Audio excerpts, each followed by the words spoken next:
হালিমাতুস সাদিয়া গাধাকে তিরস্কার করতেছে, গাধারে তুই আসলেই গাধা, তুই যদি গাধা না হতি তাহলে তুই কেন আসলি? এখানে তো আসে কোনো লাভ নাই, কারণ ধনী ঘরের সব সন্তান নিয়ে গেছে, একটা এতিম পড়ে আছে, তুই কেন আসলি? তুই গাধা, আসলেই গাধা। হালিমাতুস সাদিয়া বলে, আমি যখন গাধাকে গাধা বলে তিরস্কার করতেছি, এমন সময় এক মুরব্বী আমার দিকে তাকায় বলে, মা, অনেক মেয়েরা এসেছিল বনি সাদ গোত্র থেকে, ধনীদের সন্তানগুলো তারা নিয়ে গেছে, কিন্তু আমার এতিম নাতির দিকে কেউ তাকায়নি। তুমি যখন সবার পিছনে আইছো, তুমি একটু একটাবার আমার এতিমরে দেখো। হালিমাতুস সাদিয়া বলে, মুরব্বী, আমি ধনী ঘরের সন্তান নেওয়ার জন্য এসেছি, দুনিয়ার কোনো এতিমকে দেখার জন্য আমি আসি নাই, কারণ আমি হত দরিদ্র একজন মহিলা, এতিমকে দেখে আমার লাভটা কি? আব্দুল মুত্তালিব রাসূলের দাদা বললেন, খালি একটাবার দেখো। হালিমাতুস সাদিয়া বলে, শুধু দেখার জন্যে আমি ঘরের মধ্যে ঢুকে দেখি মায়ের কোলে একটা সন্তান, মায়ের কোলে একটা সন্তান, সে মায়ের নাম হলো আমিনা। ধরে কোন মায়ের নাম কি? মায়ের কোলে একটা সন্তান। আমি তার দিকে তাকায় দেখি এত সুন্দর, যেন পূর্ণিমার চাঁদের রোশনা ফেলে মেরে গেছে। জোরে কান সুবহানাল্লাহ। এই জন্য আব্দুল আলিম একটা গজল গাইছে, 400 রোজ গ্রহ তারা, তারি নূরের ইশারা, নইলে যে অন্ধকারে ডুবিত এই ধরনী। সবাই বলেন, নবী মোর পরশমণি, নবী মোর সোনার খনি, নবী নাম ভাবে যে জন সেই তো দোজা হানের ধ্বনি। এত সুন্দর সন্তান দেখে দুনিয়ার কোনো মেয়ে মানুষ আর দাঁড়িয়ে থাকতে পারে? হালিমাতুস সাদিয়া বলে, এক নজর দেখার পরে আমার কলিজার মধ্যে এত লোভ হলো, আমি দুর্বল মানুষটা ওই সন্তানকে একটু কোলে নিবার চাই। এই নিয়তে আমিনার কোল থেকে সন্তানকে যখন আমার বুকে, সঙ্গে সঙ্গে সন্তানের পরশে আমার দেহের সমস্ত দুর্বলতা আল্লাহ দূর করে দিয়েছে।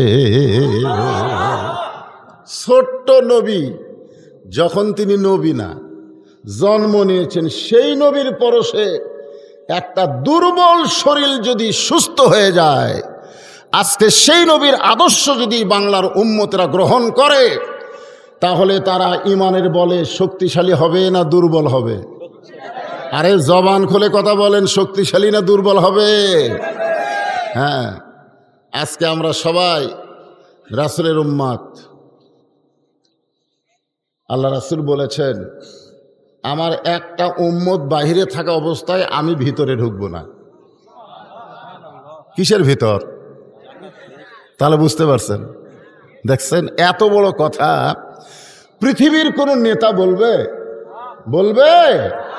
বিশ্বনবী বলেছেন, আমার একটা উম্মত জান্নাতের বাহিরে থাকা অবস্থায় আমি রাসূল জান্নাতের মধ্যে ঢুকবো না।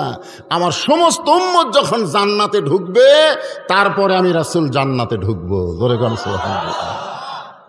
এত ভালোবাসেন আমাদেরকে, আর আমরা সেই রাসূলকে, আল্লাহ বলেছেন, বলেন হে রাসূল আপনি বলেন, কুল, আপনি বলেন, ইন কুনতুম তুহিব্বুনাল্লাহ ফাত্তাবিউনি ইউহিব্বুকুমুল্লাহ ওয়া ইয়াগফির লাকুম যুনুবাকুম ওয়াল্লাহু গফুরুর রহিম। সবাই জবান খুলে বলে আল্লাহু আকবার। হে রাসূল আপনি বলেন। আল্লাহ রাসূলকে বলতেছে, আপনি বলেন, আমার বলার দরকার নাই, আপনি বলেন। কেউ যদি আল্লাহকে মহব্বত করতে চাও, আল্লাহর মহব্বত পেতে চাও, তাহলে রাসূলকে ইত্তেবা করা ছাড়া আল্লাহর মহব্বত পাওয়া যাবে না। আল্লাহর মহব্বত কেউ যদি পায়, আল্লাহ তাকে খুশি হয়ে জীবনের সব পাপকে মাফ করে দিবে। তাহলে আল্লাহর মহব্বত পেতে গেলে, আল্লাহর ইবাদত করতে গেলে রাসূলকে ইত্তেবা করার দরকার আছে না নাই? যখন আছে না নাই? আমিনা বলতেছে, অনেক মেয়েরাই ছিল, কিন্তু আমার সন্তান এতিম বলে আমার ঘরে কেউ ঢোকে নাই। তুমি আমার সন্তানকে আমার কোল থেকে যেভাবে কোলের মধ্যে নিলা, বুকের মধ্যে নিলা, তুমি কি আমার সন্তানকে গ্রহণ করবে? হালিমাতুস সাদিয়া বলে, এমন সন্তানকে কেউ যখন বুকে নেয় দরকার হলে গোটা পৃথিবী ত্যাগ করবে, কিন্তু এই সন্তানকে আর কোনো দিন ত্যাগ করবে না। সুবহানাল্লাহ। হালিমাতুস সাদিয়া বলে, আমি ছোট্ট নবীকে নিয়ে গাধার কাছে গিয়ে বললাম, গাধা রে, তুই গাধা না, গাধা আমি গাধা। তুই যদি এখানে না আসতি তাহলে আমি এই রত্ন পেতাম না। রে গাধা দাঁড়া, গাধা দাঁড়ায় না। কে যেন বলে, হালিমা, যেই সন্তানের পরশে তুমি শক্তিশালী হয়ে গেছো, ওই সন্তানের বাম পাটা গাধার মাথায় লাগায়া দাও। হালিমাতুস সাদিয়া ওই ছোট্ট নবীর বাম পা যখন গাধার মাথায় লাগায় দিছে, সঙ্গে সঙ্গে দুর্বল গাধা সবল হয়ে দাঁড়িয়ে আছে। হালিমাতুস সাদিয়া বলে, ওই ছোট্ট নবীকে গাধার পিঠে নিয়ে যখন আমি বসলাম, একখণ্ড মেঘ এসে আমার মাথার ওপর ছায়াদান করতেছে। শুধু মেঘ ছায়াদান করে না, কে যেন আমাকে বাতাস করতেছে। কঠিন রোদের দিনে এত সুন্দর বাতাস, মাথার উপরে মেঘ ছায়াদান করে। কে রে? কে যেন বলে, হালিমা, এমন একটা সন্তানকে তুমি বুকে ধারণ করেছ, ওই সন্তানকে সূর্যের তাপ যেন না লাগে, সেই কারণে আল্লাহ মেঘ তোমার মাথায় ছায়া বানায়া দিছে। এমন একটা সন্তানকে তুমি বুকে ধারণ করেছ, তোমার গায়ে সূর্যের তাপ যেন না লাগে, এই জন্যে আল্লাহ তাআলা জান্নাতের দরজা খোলে তোমার শরীরের জান্নাতের বাতাস বহায়া দেয়। এটা হলো রাসূলের মিলাদ। রাসূল দুনিয়াতে এসে তিনি যে একজন বিশ্ব নবী হবেন তখন দুনিয়ার কেউ জানতো না, ঠিক কিনা বলেন? জেনেছে সম্পর্ক যারা করেছে, হালিমায় সম্পর্ক করেছে, কিছুটা জেনেছে। এই জন্য হালিমাতুস সাদিয়া ঈমান নিয়ে দুনিয়া থেকে বিদায় নিয়েছে। জান্নাতুল বাকি যারা হজ করতে গিয়ে জান্নাতুল বাকি জিয়ারত করেছেন, তারা দেখবেন জান্নাতুল বাকির মাঝখানে মা হালিমাতুস সাদিয়ার কবর। জোরে কোন সুবহানাল্লাহ। আল্লাহ রাসূল নিজের হাতে দুধ মাকে কবর দিয়েছেন। নিজের হাতে দুধ মাকে কি দিয়েছেন? কবর দিয়েছেন। আল্লাহ রাসূলের মা তো 6 বছর বয়সে মারা গেছে, ঈমান গ্রহণ করতে পারে নাই, কিন্তু দুধ মা হালিমাতুস সাদিয়া ঈমান গ্রহণ করে দুনিয়া থেকে বিদায় নিয়েছেন। আমি আজকে সে রাসূলকে নিয়ে আপনাদের সামনে কথা বলবো, একটু মনোযোগ দিয়ে শোনেন। রাসূলের 40 বছর, রাসূলের যে 40 বছর, রাসূলের বিরুদ্ধে একটা মানুষও ছিল না মক্কায়। কয় বছর? 40 বছরে আবু জেহেলও রাসূলের পক্ষে। জনগণকে আবু জেহেল বলতেছে, ভালো মানুষ যদি দেখতে চাও আব্দুল্লাহর এতিম পোলার দিকে তাকাও। আজ থেকে আমি ঘোষণা করলাম, আজ থেকে আব্দুল্লাহর এতিম পোলা হচ্ছে আল আমিন। এই ঘোষণা করেছে আবু জেহেল। কি ঘোষণা করছে? আল আমিন। টাকা পয়সা জাত ব্যাংকে রাখার দরকার নাই, আব্দুল্লাহর এতিম পোলার কাছে রাইখা দিও, ওই টাকার কোনো দিন খিয়ানত হবে না। মক্কার কোনো কেউ আল্লাহ রাসূলের বিরুদ্ধচারণ করেনি, সবাই শুধু তারিফ করেছে, তারিফ আর তারিফ। এত সুন্দর ছেলে, এত সুন্দর মানুষ, সুবহানাল্লাহ। কিন্তু বিরুদ্ধচারণ হয়েছে কখন? যখন নবীর উপরে আল্লাহ তাআলা এই যে দেখতেছেন তাফসিরুল কোরআন মাহফিল নাম দিয়েছে যুবকেরা। হ্যাঁ, এই কোরআন শরীফ যখন নবীর উপরে নাজিল হলো, এই নাজিল হওয়ার পর থেকেই, কারণ কোরআন এমন একটা কিতাব যেটা শুধু ঘরের মধ্যে রাখলে হবে না। আপনি যদি আমাদের বাংলাদেশে কোরআন মাদ্রাসায় রাখেন, মসজিদে রাখেন, ঘরের মধ্যে রাখেন, বাংলাদেশের বাতিলেরা আপনাদের বিরুদ্ধে কিছুই বলবে না, কিছু বলবে না। যে কোরআন তো ঘরের মধ্যে আছে, অসুবিধা কি? কোরআন মসজিদের মধ্যে আছে, সমস্যা নাই। কোরআন মাদ্রাসায় আছে, অসুবিধা নাই। কিন্তু কোরআন দিয়ে যদি সমাজ গঠন করতে চান, যদি বলেন আল কোরআনের আলো সব জায়গায় জ্বালো, তাহলে দেখবেন বাতিলের কলিয়া যে আগুন ধরে গেল। জোরে কোন কথা ঠিক কি না? আপনারা বলেন, এই কোরআন কি শুধু ঘরের মধ্যে? এ কোরআন কি শুধু মাহফিলের ভিতর? এই কোরআন সব জায়গায়। এই জন্য আল্লাহ বলেছেন অনুনাজ্জিলু মিনাল কোরআন মা হুয়া শিফাউ ওয়া রাহমাতুল লিল মুমিনিন, যার বাংলা অর্থ হলো সব সমস্যার সমাধান দিতে পারে আল কোরআন। আপনি যত সমস্যায় পড়েন এই কোরআন আপনাকে সমাধা দিয়ে দিবে। জোরে কোন সুবহানাল্লাহ। তাহলে রবিউল আউয়াল মাসে রাসূল সম্পর্কে জানতে গিয়ে এই স্লোগানটা আপনাদের সবাইকে দিতে হবে। আমি যেই বলবো সব সমস্যার সমাধান, আপনার বলবেন দিতে পারে আল কোরআন। যারা বলবেন না তারা কোরআনের সুপারিশ থেকে বঞ্চিত হবেন। যারা বলবেন না মুখ বন্ধ করে থাকবেন। অনেকে হয়তো ভাবতেছেন যে আমি জীবনে এলা স্লোগান দেইনি, আজকে দিব না। হ্যাঁ, আছে তো বাংলাদেশে এমন কিছু দল আছে যেই দলে এই কোরআনের পক্ষে আল্লাহর পক্ষে কথা হয় না। জোরে কোন কথা ঠিক কিনা?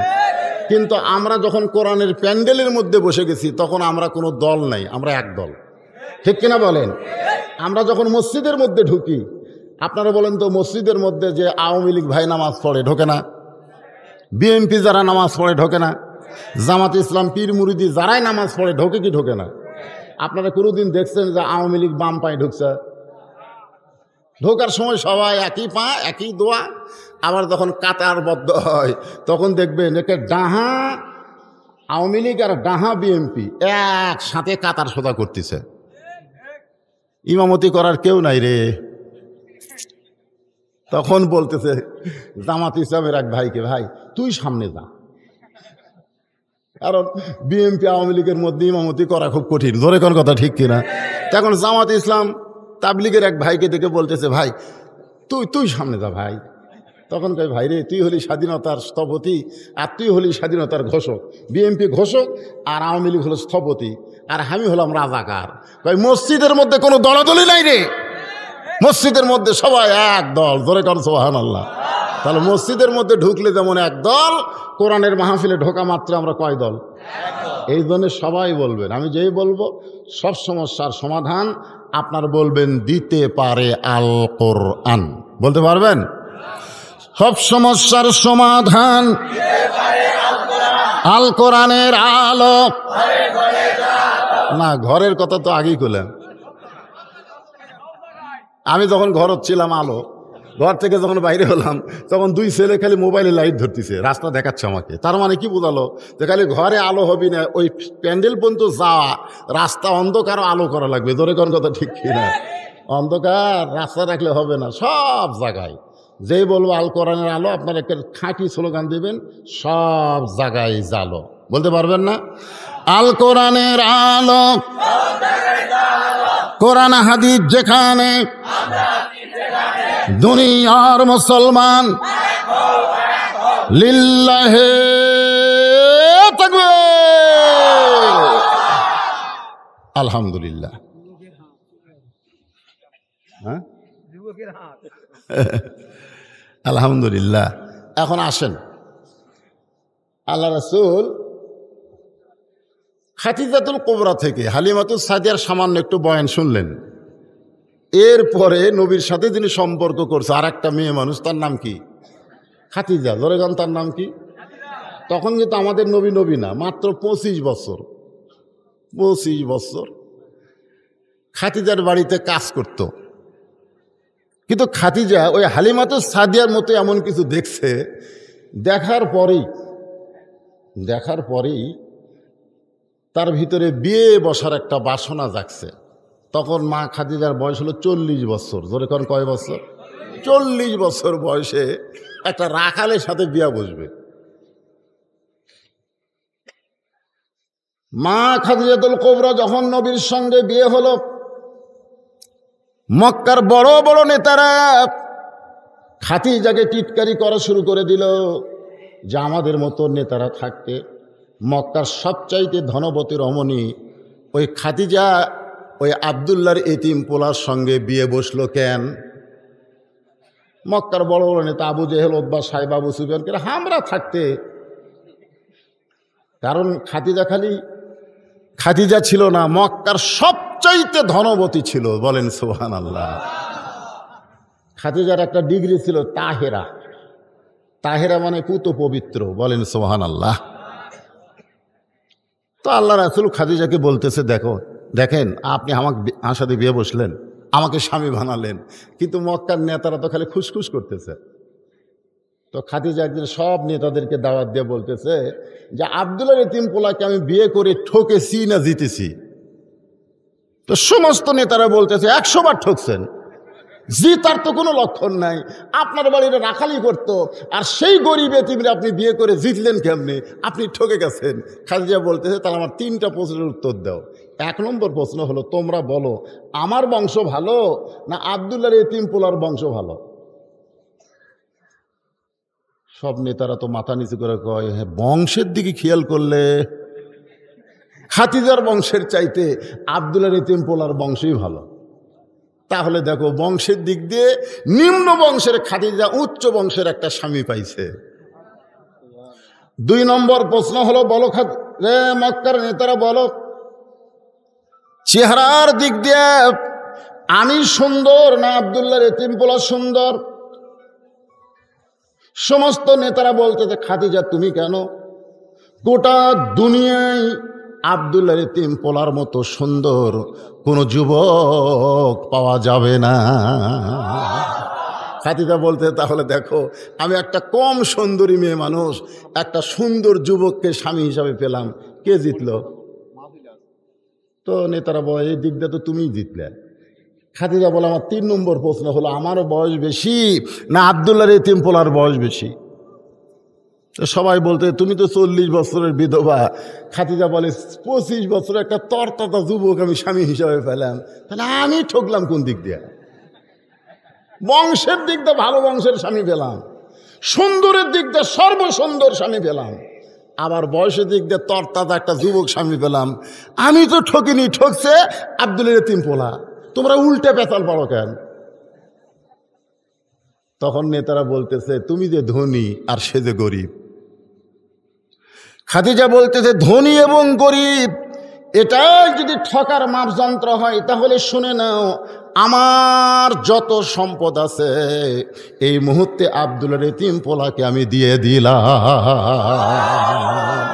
দেখিয়া নবীর মোজেজা ধন্য বিবি খাদিজা, দেখিয়া নবীর মোজেজা ধন্য বিবি খাদিজা, ধন সম্পদ করিলেন অর্পণ।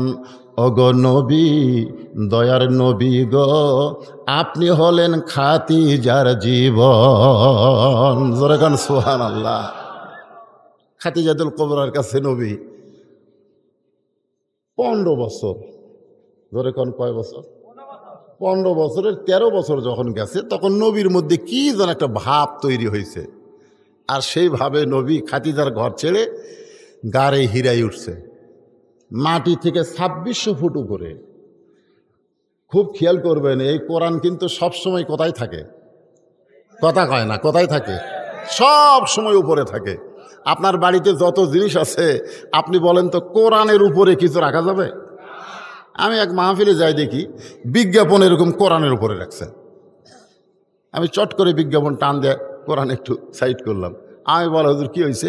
আমরা কোরআনের উপরে কোনো কিছু রাখা যাবে না। মাহফিলের বিজ্ঞাপন কে? কোনো কিছু, একটা হাদিস শরীফ পর্যন্ত আল্লাহর কোরআনের উপরে রাখা যাবে না, বরং হাদিসের উপরে কোরআন রাখতে হবে। জোরে কোন কথা ঠিক কিনা? হ্যাঁ, এই জন্য 2600 ফুট উপরে আল্লাহ রাসূল সাধনা করলেন, ধ্যান করলেন। এরপর আল্লাহ তাআলা পবিত্র কোরআনের মাত্র 5টা আয়াত প্রথম নাজিল করলেন, আর সে আয়াতের প্রথম আয়াত হলো ইকরা। প্রথম আয়াত কি? ইকরা। ইকরা মানে পড়ো। আজকে আমাদের বাংলাদেশে বহু পড়া আছে, আছে না নাই? ওই যে ইডেন কলেজে পড়তেছে, ইডেন কলেজ, নাম শোনেন নাই যুবকেরা? তোমরা নাম শোনোনি? Eden college. ইডেন কলেজের এক ছাত্রী এরকম বগল বার করে অন্য পিছে রাখছে, এই বগল বার করে থুছে, এ বগল বার করে থুছে। এলো পোশাকের স্বাধীনতা। তো একজন সাংবাদিক জিজ্ঞাসা করতেছে আপনি কলেজের সামনে, ইডেন কলেজ না ভার্সিটি, এটা হচ্ছে ভার্সিটির সামনে আপনি এরকম বেসাইজ হয়ে আছেন। তখন মেয়েটা বলতেছে আমি তো কলেজ থেকে মাস্টার ডিগ্রি পাস করছি, কিন্তু পোশাকের স্বাধীনতা অর্জন করার জন্য আমার দাদি নানির পোশাক পরছি। আর দাদি নানি বলে বগল কাটা পোশাক পরতো। আগেকার দাদি নানিরা পড়ছে, পরে কি কলেজে গেছে না ঘরের মধ্যে থাকছে? তার মানে বোঝা গেল ইডেন কলেজের পড়া না, এ করা মানে বুঝতে হবে। ফেরেশতা জিবরাইল বললেন এ করা পড়েন, আল্লাহ নবী বললেন পড়ব না। ফেরেশতা জিবরাইল বললেন পড়েন, নবী বললেন পড়ব না। তৃতীয়বার যখন জিবরাইল বলতেছে আপনি কেন পড়বেন না, আল্লাহ রাসূল বললেন শুধু পড়তে বললেই পড়ব না, আগে জানতে হবে পড়ার ধরন কি। কি ধরন? লা ইয়ামুসসুহু ইল্লাল মুতাহহারুন। এই যে আমি যদি আপনাদের বলে আসেন তো ধরেন তো, অনেকে বলবে হুজুর পড়া তো দূরের কথা, ধরতেই পারবো না, কারণ এটা ধরবার গেলে শরীর পবিত্র থাকা লাগবে। জোরে কোন কথা ঠিক? কারণ আল্লাহ বলেছে লা ইয়ামুসসুহু, স্পর্শ করা যাবে না, ইল্লাল মুতাহহারুন, যতক্ষণ পর্যন্ত তুমি পবিত্র না হবা। তাহলে এর মধ্যে কি পড়া আছে যেই পড়া ধরবার গেলে শরীর আগে পবিত্র করা লাগবে রে? এখনকার ছেলেরা পড়ে, পেশাব পড়ে, পায়খানা করে। হ্যাঁ, ফেরেশতা জিবরাইল বললেন বিইসমি রাব্বিকাল্লাযী খলাক, যে আল্লাহ আপনাকে সৃষ্টি করেছেন সে আল্লাহর নামে পড়ে। সুবহানাল্লাহ, জোরে বলেন না কেন? কি বলতেছে? বিইসমি, কার নাম? বিইসমি রাব্বিকাল্লাযী খলাক, খালাকাল ইনসানা মিন আলাক। এখন বলেন নবী কিসের তৈরি? এই যে এটি মাটিও নাই, নূরও নাই, অজাতা খালি।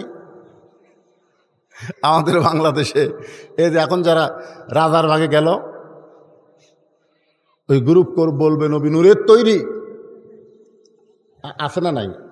আমরা নবী সম্পর্কে জানবো তো, নবী যে আমাদের আদর্শ, নবী আমাদের মডেল, সেই নবী সম্পর্কে যদি নাই জানি তাহলে মানা যাবে?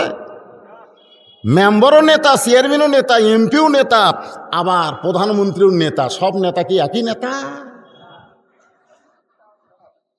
কি কন? মেম্বার চেয়ারে বসে আছে, ইতিমধ্যে যদি চেয়ারম্যান আসে তাহলে মেম্বার কি চেয়ার একটাই? তো মেম্বার কি চেয়ারত বসে থাকবে? লাভ দুটো বলবে চেয়ারম্যান আছে, চেয়ারম্যান চেয়ারত বসে আছে, ইতিমধ্যে উপজেলা চেয়ারম্যান আছে, চেয়ারম্যান কি বসে থাকবে? লাভ দুটো বলবো উপজেলা চেয়ারম্যান আছে, উপজেলা চেয়ারম্যান চেয়ারত বসে আছে, এমপি আইছে, বসে থাকবে? তার মানে কি বোঝা গেল? আমাদের নবীও নেতা, বাংলাদেশে যারা আছে এরাও নেতা। তাহলে দোজাহানের বাদশাহ নেতাকে আমাদের চেনা জানার দরকার আছে না নাই? জোরে কোন আছে না নাই? না জানলে তো মানতে পারবেন না। আল্লাহ যে বলতেছে ফাত্তাবিউনি, আপনাকে ইত্তেবা করলেই হবে, ইত্তেবা করা মাত্রই আমি আল্লাহ তাদেরকে মহব্বত করব। শুধু মহব্বত করব না, ইয়াগফির লাকুম যুনুবাকুম, তার জীবনের সব গুনাহ আল্লাহ মাফ করে দিবে। ভাইজান, আপনাকে কি বসার জায়গা হবে না? বসেন, এখানে দাঁড়ায় থাকলে কতক্ষণ শুনবেন?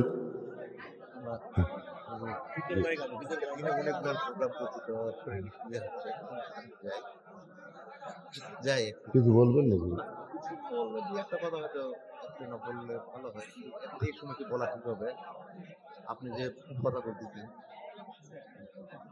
হ্যাঁ, বসেন বসেন বসেন। এই আপনারা শোনেন, আজকে আল্লাহ রাসূল জানবেন, বুঝবেন, তারপরে মানবেন, এই নিয়তে ওয়াজগুলো শুনবেন কোরআন থেকে। এই জন্য একটু জমে বসেন, তো জমে বসেন, একটু জমে বসেন। যার সামনে ফাঁকা আছে এই ফাঁকা জায়গাটা পুরা করে বসেন। আর যারা আশেপাশে ঘোরাঘুরি করতেছেন, আল্লাহর হস্তে জান্নাতের বাগানে বসেন, বসেন, সকলে বসেন, একটু জিকির করেন লা ইলাহা ইল্লাল্লাহ, লা ইলাহা ইল্লাল্লাহ লা ইলাহা ইল্লাল্লাহ লা ইলাহা ইল্লাল্লাহ লা ইলাহা ইল্লাল্লাহ লা ইলাহা ইল্লাল্লাহ লা ইলাহা লা ইলাহা ইল্লাল্লাহ মুহাম্মাদুর রাসূলুল্লাহ সাল্লাল্লাহু আলাইহি ওয়াসাল্লাম। আল্লাহ রাসূল কিসের তৈরি? দুই গ্রুপ আছে, দরকার নাই। যখন ফেরেশতা জিবরাইল লাইলাতুল মিরাজে আল্লাহর নবীকে নিয়ে আল্লাহর আরশে যাচ্ছেন, এই মনোযোগ দিয়ে শোনেন, আল্লাহর আরশে যাচ্ছেন, এমন একটা জায়গায় আল্লাহ বললেন জিবরাইল তুমি ব্রেক করো। জিবরাইল তুমি কি করো? ব্রেক করো, তুমি আর সামনে পা বাড়ায়ও না, কারণ 70,000 নূরের পর্দা, সেই পর্দা পাড়ি দিয়ে তুমি জিবরাইল যদি আসতে চাও তোমার অস্তিত্ব পুড়ে হবে ছাই। ওখান থেকে আমার নবীকে আমি একলাই নিতে চাই। জিবরাইল কিসের তৈরি? এই ফেরেশতা কিসের তৈরি? নূরের তৈরি। তাহলে নূরের তৈরি ফেরেশতাকে আল্লাহ বলতেছে 70,000 নূরের পর্দার ভিতর দিয়ে তুমি যদি আসতে চাও নবীর সাথে, তোমার অস্তিত্ব পুড়ে হবে ছাই। তুমি ব্রেক করো, ওখান থেকে আমার নবীকে আমি একলাই নিতে চাই। সুবহানাল্লাহ কবেন না?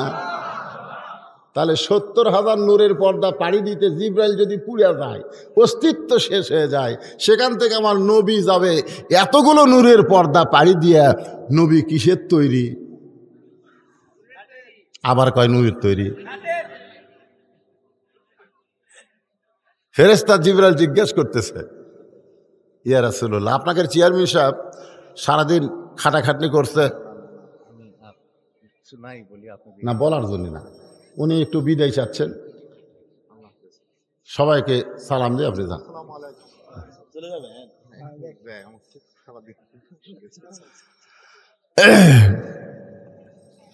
এই চেয়ারে একজন বসেন, পিছন থেকে আসে একজন বসেন, এখানে বসেন। ফেরেশতা জিবরাইল বলতেছে, ইয়া রাসূলুল্লাহ, শোনেন, মনোযোগ দিয়ে শোনেন, আজ থেকে এই ফিতনা দূর হবে। ইয়া রাসূলুল্লাহ, জিন হলো আগুনের তৈরি, ফেরেশতা হলো নূরের তৈরি, মানুষ হলো আদম হলো মাটির তৈরি, কিন্তু আপনি নবী কিসের তৈরি?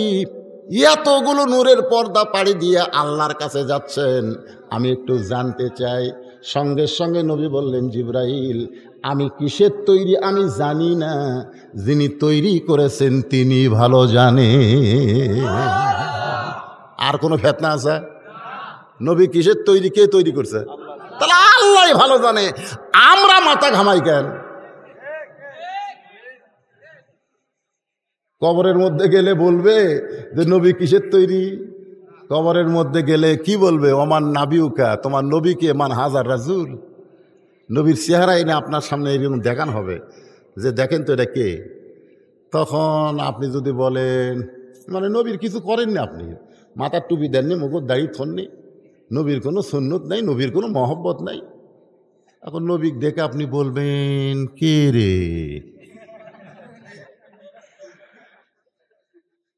এই নূরের তৈরি আর মাটির তৈরি নিয়ে ফিতনা করে আমাদের মুসলমানের মধ্যে কোনো দলাদলি করার দরকার। আল্লাহ এখানে ঘোষণা করলেন, ইকরা বিইসমি রাব্বিকাল্লাযী খলাক খলাকাল ইনসানা মিন আলাক। একটু খেয়াল করবেন, তায়েফের ময়দানে নবী যখন গেলেন, যদি নূরের তৈরি হতো ওরা যতই পাথর মারুক নবীর গা দিয়ে রক্ত ঝরতো না। জোরে কোন কথা ঠিক কিনা? নবী যখন উহুদের ময়দানে গেলেন, যদি নূরের তৈরি হতো তাহলে নবীর দান শহীদ হতো না, নবীর কপালের মধ্যে কোড়া ঢুকতো না। নূরের তৈরি যদি হতো তাহলে নবীর পেশাব পায়খানা করা লাগতো না, নবীর এতগুলো বউ থাকতো না, নবীর সন্তান হতো না। বাদান একটু মনোযোগ দিয়ে কথাগুলো শুনবেন, কারণ যিনি আমাদের আদর্শ, যিনাকে না মানলে আল্লাহ খুশি হবে না, জান্নাত দেবে না, সেই মহামানব সম্পর্কে আমাদের একটু এলেমের দরকার আছে না নাই? একেবারে 5টা আয়াত নিয়ে নবী কাঁপতে কাঁপতে চলে আইছে। ওই 2600 ফুট উপরে গাড়ে হীরাতে আমি কয়েকবার উঠছি। 2600 ফুট, 2600 ফুট মানে কয় তালা? 10 ফুটে যদি 1 তালা হয়, 10 ফুট আমাদের বাংলাদেশে যে তালাগুলো নেয় 10 ফুটে 1 তালা, তাহলে 100 ফুটে 10 তালা, 2600 ফুটে কয় তালা? কেরে পাগলা, 1000 ফুটে 100 তালা, 2000 ফুটে 200 তালা, আর 600 ফুটে 60 তালা, তাহলে 260 তালা। আমাদের 10 তালা তুতলি লিপ লাগে, জোরে কোন কথা ঠিক কিনা? সিঁড়ি বয়ে ওঠেন তো দেখি 10 তালা, আর 2600 ফুট উপরে গাড়ে হীরা, সিঁড়ি নাই রে। এখন আপাতত পাথর কাটাকাটি একটু ওঠার ব্যবস্থা করে দিছে। আল্লাহ আমাকে দুইবার ওখানে নিয়ে গেছে। আমি ওখানে গিয়ে নামাজ পড়ছি। একটু চোখ বন্ধ করে সাধনা করলে, চিন্তা করলে মনে হয় নবীর গায়ে সুঘ্রাণ এখনো গাড়ে হীরার মধ্যে লেগে আছে। জোরে কোন সুবহানাল্লাহ। সেই গাড়ে হীরা থেকে নবী নেমে আসলেন। খাদিজাতুল কুবরা বলতেছে, আজকে কি খিদা বেশি লাগছে নাকি? প্রতিদিন ওই 2600 ফুট উপরে খাদিজা দুইবার খাবার নিয়ে যেতেন। জোরে কোন কয়বার? একটা মহিলা 40 বছর বয়সে নবীর সঙ্গে বিয়ে হয়েছে, আর যখন কোরআন নাজিল হয়েছে তখন বয়স কত হয়েছে চিন্তা করেন? 55 বছর। জোরে কোন কত বছর? তাহলে যখন খাবার 2বার নিয়ে যাইতেন তখন খাদিজার বয়স হলো 53 বছর। এই 53 বছরের একজন বৃদ্ধা মহিলা দৈনিক 2বার ওই 2600 ফুট পাহাড়ের ওই গাড়ে হীরায় গিয়া নবীরে খাবার দিতে। কিন্তু আজকে খাবার রেডি করে যখন যাবেন খাদিজা, ইতিমধ্যে নবী নিজে আইছেন। তো খাদিজা বলতেছে, একটু স্বামী তো রসিকতা করে বলতেছে, আজকে কি খিদা বেশি লাগছে নাকি? আল্লাহ রাসূল বললেন, জাম্বি লুনি, কম্বল দিয়ে আমাকে ঢেকে দাও, কম্বল দিয়ে আমারে ঢেকে দাও। খাদিজাতুল কুবরা বলে, কি হয়েছে? নবী খালি থরথর করে কাঁপতেছে। কারণ কোরআনের একটা ওজন আছে না নাই? জোরে কোন আছে না নাই? যে ওজন পাহাড় সইতে পারবে না, যে ওজন আসমান জমিন সইতে পারবে না, সেই কোরআন আল্লাহ নবীর উপরে নাজিল করেছে। খাদিজাতুল কুবরা বললেন, হুজুর কোনো টেনশন করবেন না, কোনো চিন্তা করবেন না, কারণ আপনি যখন আমার বাড়িতে রাখাল ছিলেন তখনই আমি দেখছি আপনি সাধারণ মানুষ না। কারণ দুপুরবেলায় আমি যখন বেলকুনিতে আরাম করতেছিলাম তখন দেখি আমার সমস্ত রাখাল ঘরের মধ্যে বিশ্রাম করতেছে, হাজার হাজার উটদুম্বা মাঠে ময়দানে। খাদিজা বলতেছে আল্লাহ রাসূলের কপালে হাত দিয়ে, যে আমি 40 বছরের বিধবা, মক্কার সবচাইতে ধনী মহিলা, আপনার মতন রাখালকে বিয়ে করার কারণ কি? এটা কি আমি আজ দেখছি? আজ থেকে 15 বছর আগে আমার সব রাখালগুলো ঘরের মধ্যে আরাম করতেছে। আমি রাখালের সর্দারকে ডাক দিয়ে বললাম, এই সর্দার, এই হাজার হাজার উটদুম্ব বাদ দিয়ে তোমরা ঘরের মধ্যে আরাম করো, তোমাদের কি ভয় ডর নাই? রাখালের সর্দার বলে, মালকিন আপনি জানেন না, এমন একজন রাখাল আমরা পেয়েছি যে রাখাল উটদুম্বারে যা কয় তাই শোনে। যদি কয় খা তাহলে উটদুম্বা খায়, যদি কয় খাওয়া বন্ধ কর খাওয়া বন্ধ করে। তো এক রাখাল দিয়ে যদি হাজার হাজার উটদুম্বা চলে, তো খামাকা হামাকে থাকা লাভ কি? খাদিজাতুল কুবরা বলে, রে রাখালের সর্দার, রাখালের কথাই জন্তু জানোয়ার চলে, এই গাঁজাখুরি গল্প কেমনে করো? রাখালের সর্দার বলে, বিশ্বাস যদি না হয় আপনি তদন্ত করেন। খাদিজা বলে, আমি নিজে তদন্ত করতে গিয়ে দেখেছি আপনি যখন দাঁড়িয়েছিলেন আপনার মাথার উপরে সূর্যের কোনো তাপ নাই, আপনার মাথার উপরে আল্লাহ আসমানের ছায়াকে ম্যাক করে দিয়েছে। আমি আর একটু নিকটে গিয়ে যখন তাকায় দেখি তখন আপনার চেহারার দিকে তাকায়, মানুষ কোনোদিন কি এত সুন্দর হয়? সেদিন থেকে বিশ্বাস আপনি সাধারণ কোনো মানুষ না, স্বয়ং আল্লাহ তাআলা আপনার উপরে হেদায়েতের নূর দিয়েছে। আজ থেকে আপনি হলেন সিরাজাম মুনীরা। এই সিরাজাম মুনীরা মানে কি? অনেকে বলে না, ওই যে আলো আসতেছে, ওই যে আলো আসতেছে। আলো আসতেছে না আলোক আনতেছে? আপনারা কোন তো ভাই, আলো আসতেছে না আনতেছে? তা আমরা কি বলি, ওই যে আলো আসতেছে, আলো আসতেছে। তো কাছে যখন আসলো তখন তো গেল, না রে, এটা আমাদের পাড়ার উমুক হেজাক লিয়ে আসতেছে। তো আপনারা এখন বলেন তো, যাই হেজাক ধরে আছে তার দাম বেশি না হেজাকের দাম বেশি? এ কথা কয় না, হেজাকের দাম বেশি না যাই হেজাক লিয়ে আসতেছে তার দাম বেশি? তা আমরা নবীকে যখন নূর বলবো তখন নবীকে হেজাক বানাবো, আর যখন আমরা বলবো হেজাকওয়ালা, নবী হচ্ছে নূরওয়ালা। জোরে কোন সুবহানাল্লাহ। নবী কি ওয়ালা? নূরওয়ালা। আর সেই নূর হচ্ছে আল্লাহর কোরআন। জোরে কোন সুবহানাল্লাহ। শুরু হয়ে গেল।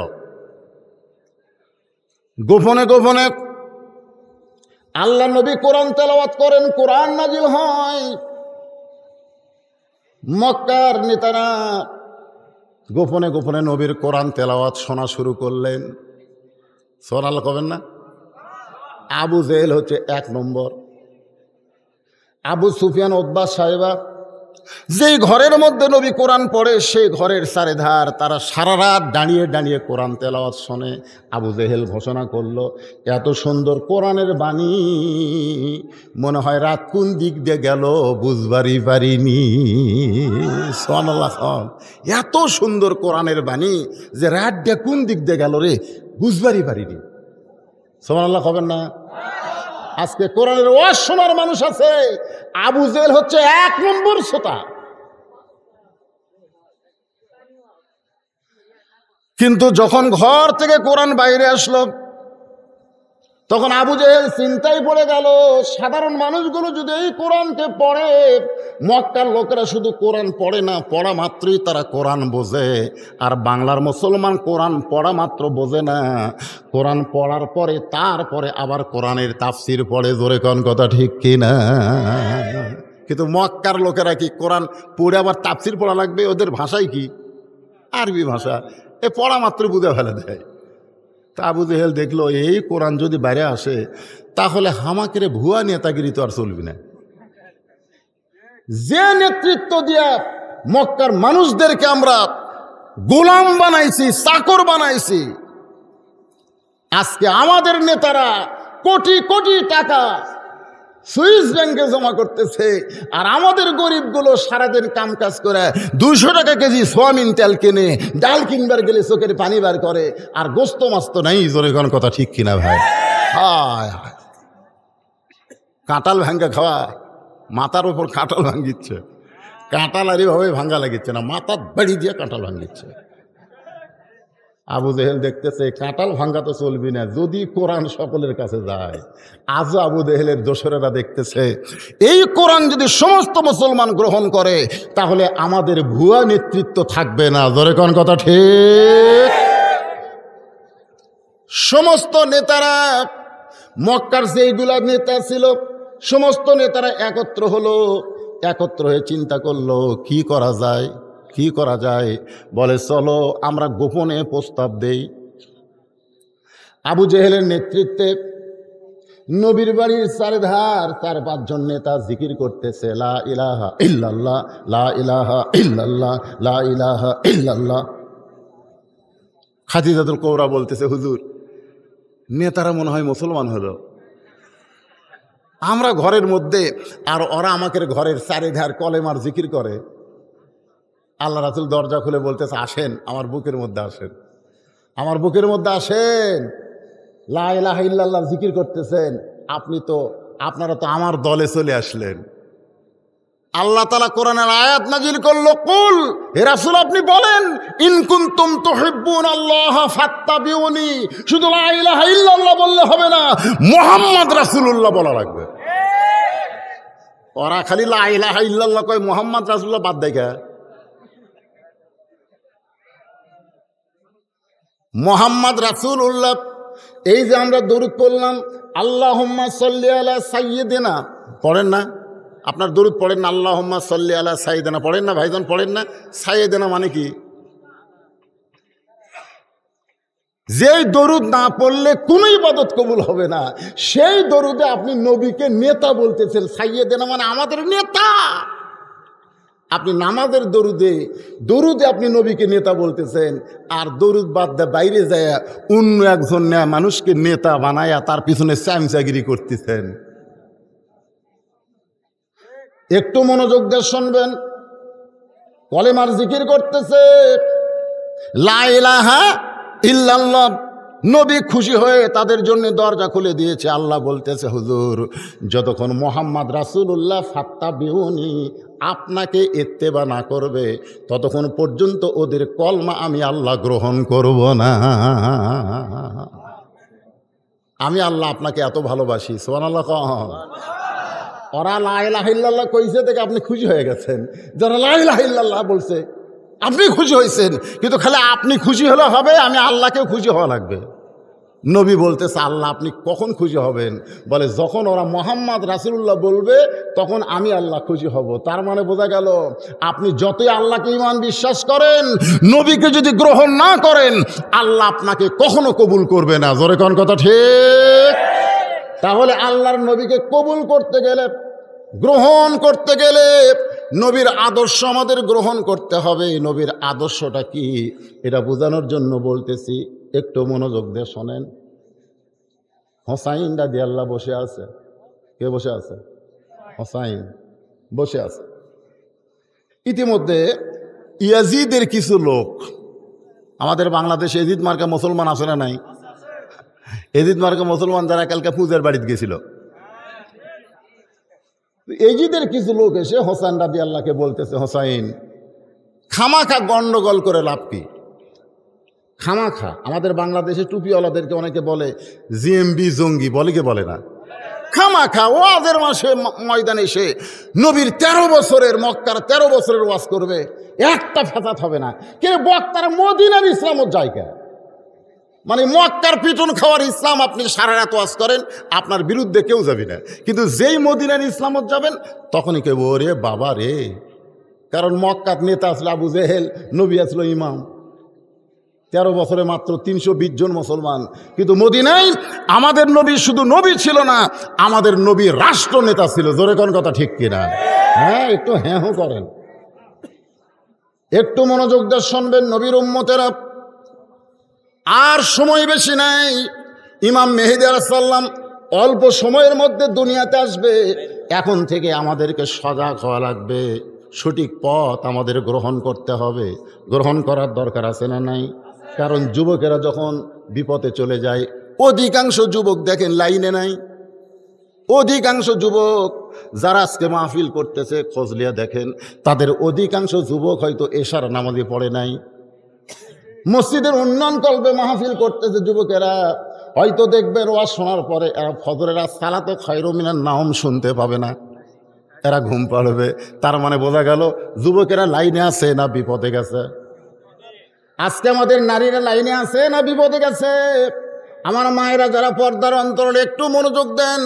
হুসাইন রাদিয়াল্লাহকে ইয়াজিদের লোকেরা বলতেছে, হুসাইন তোমার নানা হলো বিশ্ব নবী, তোমার বাবা হলো বিশ্ব আলেম, তোমার মা হলো খাতুনে জান্নাত, তুমি এমন একটা বংশ থেকে আইছো, তুমি খালি বসে থাকবে আর আমরা হাদিয়া দিব, তুমি বসে বসে খাবে। যেরকম বর্তমানে পীরের দরবারে পীর কোনোদিন মুরিদের বাড়িতে আসে না, বরং মুরিদেরাই পীরের বাড়িতে হাদিয়া লিয়া যায়। জোরে কোন কথা ঠিক কিনা? এজিদের লোকেরা বললো, তুমি হবা বড় পীর। হোসাইনকে বলতেছে, তোমার নানা বিশ্ব নবী, তোমার বাপ বিশ্ব আলেম, তোমার মা খাতুনে জান্নাত, তোমাকে গন্ডগোল করা লাগবে। কিসের যুদ্ধ রে? খালি বসে খা। সঙ্গে সঙ্গে হোসাইন দাঁড়িয়ে গেলেন। বসে থাকবার কথা বললো, হোসাইনকে বসে থাকছে। কুম কুম, আল্লাহ বলতেছে কুম, দাঁড়াও, লিল্লাহে, কার জন্যে? এই কার জন্যে দাঁড়ান লাগবে? কনিতিন, আনুগত্য নিয়ে দাঁড়াও। হোসাইন রাদিয়াল্লাহু বললেন, রে ইয়াজিদের চামচারা, আমার নানা শুধু বিশ্ব নবী না, আমার নানা হলো বিশ্ব নেতা। আমার বাবা শুধু বিশ্ব আলেম না, আমার বাবা হলো বিশ্ববীর। সুবহানাল্লাহ। আমার মা শুধু খাতুনে জান্নাত নয়, আমার মা হলো জোহরা। তোমরা শুধু আমার নানাকে বিশ্ব নবী বলো, আমার বাবাকে বিশ্ব আলেম বলো, আমার মাকে খাতুনে জান্নাত বলো, আর্ধেক বলো আর আর্ধেক কেন বাদ দাও? আমাদের নবী শুধু বিশ্ব নবী না, আমাদের নবী হলো বিশ্ব নেতা। আমার নেতা তোমার নেতা। আমার বাবা কি? হোসেন বলতেছে এদিদের সামসারা, আমার বাবা শুধু বিশ্ব আলেম, আমার বাবা হলো বিশ্ববীর। মামুনুল হক যেমন বড় আলেম তেমন আবার বড় বীর। জোরে কোন কথা ঠিক কিনা? এমনি জিলখানাত আছে। সাইদি সাহেব যেমন বড় আলেম আবার তেমন বড় বীর। জোরে কোন কথা ঠিক কিনা? আর আমরা হলাম বড় বক্তা কিন্তু বীর না, যার কানে তেলতেলা এখনো বেড়া ঘুরতেছি। জোরে কোন কথা ঠিক কিনা? এই 3 দিনের 29 বছরের আমির হামজা খালি বড় আলেম না, বড় বীর, যার কারণে কোন জায়গায় ঢুকে রাখছে। হ্যাঁ, বোঝা লাগবে ভাইদার। হযরত আলী শুধু বিশ্ব আলেম ছিল না, বিশ্ব বীর ছিল। তিহিমার প্রান্তরে নবী যখন সাহাবীদের নিয়ে ওয়াজ করতেছে, এমন সময় আল্লাহর নবীর কাছে একটা খবর আসলো। একটু মনোযোগ দেন। খবরটা হলো, এই মুহূর্তে কাবা ঘর সে একজন শপথ করে বলেছে যতক্ষণ আব্দুল্লাহর এতিম পোলার মাথা না কাটবো ততক্ষণ আমি পানি পান করব না, দুনিয়ার কোনো খাদ্য খাবো না। একজন বীর কাবা ঘর সে শপথ করে বলতেছে আব্দুল্লাহর এতিম পোলা মানে আমাকে নবী, যতক্ষণ পর্যন্ত মাথা না কাটবো ততক্ষণ পানি পান করব না, কোনো খাবার স্পর্শ করব না। যেই কথা বলেছে তার নাম হচ্ছে আমর। বলেছেন তার নাম কি? আমর। প্রতি সন্ধ্যায় 21 কেজি খাদ্য খায়, প্রতি সন্ধ্যায়। কি বীর! যে তরবারি নিয়ে যুদ্ধ করে সেই তরবারির ওজন হলো 3.5 মণ। তরবারির ওজন কয় মণ?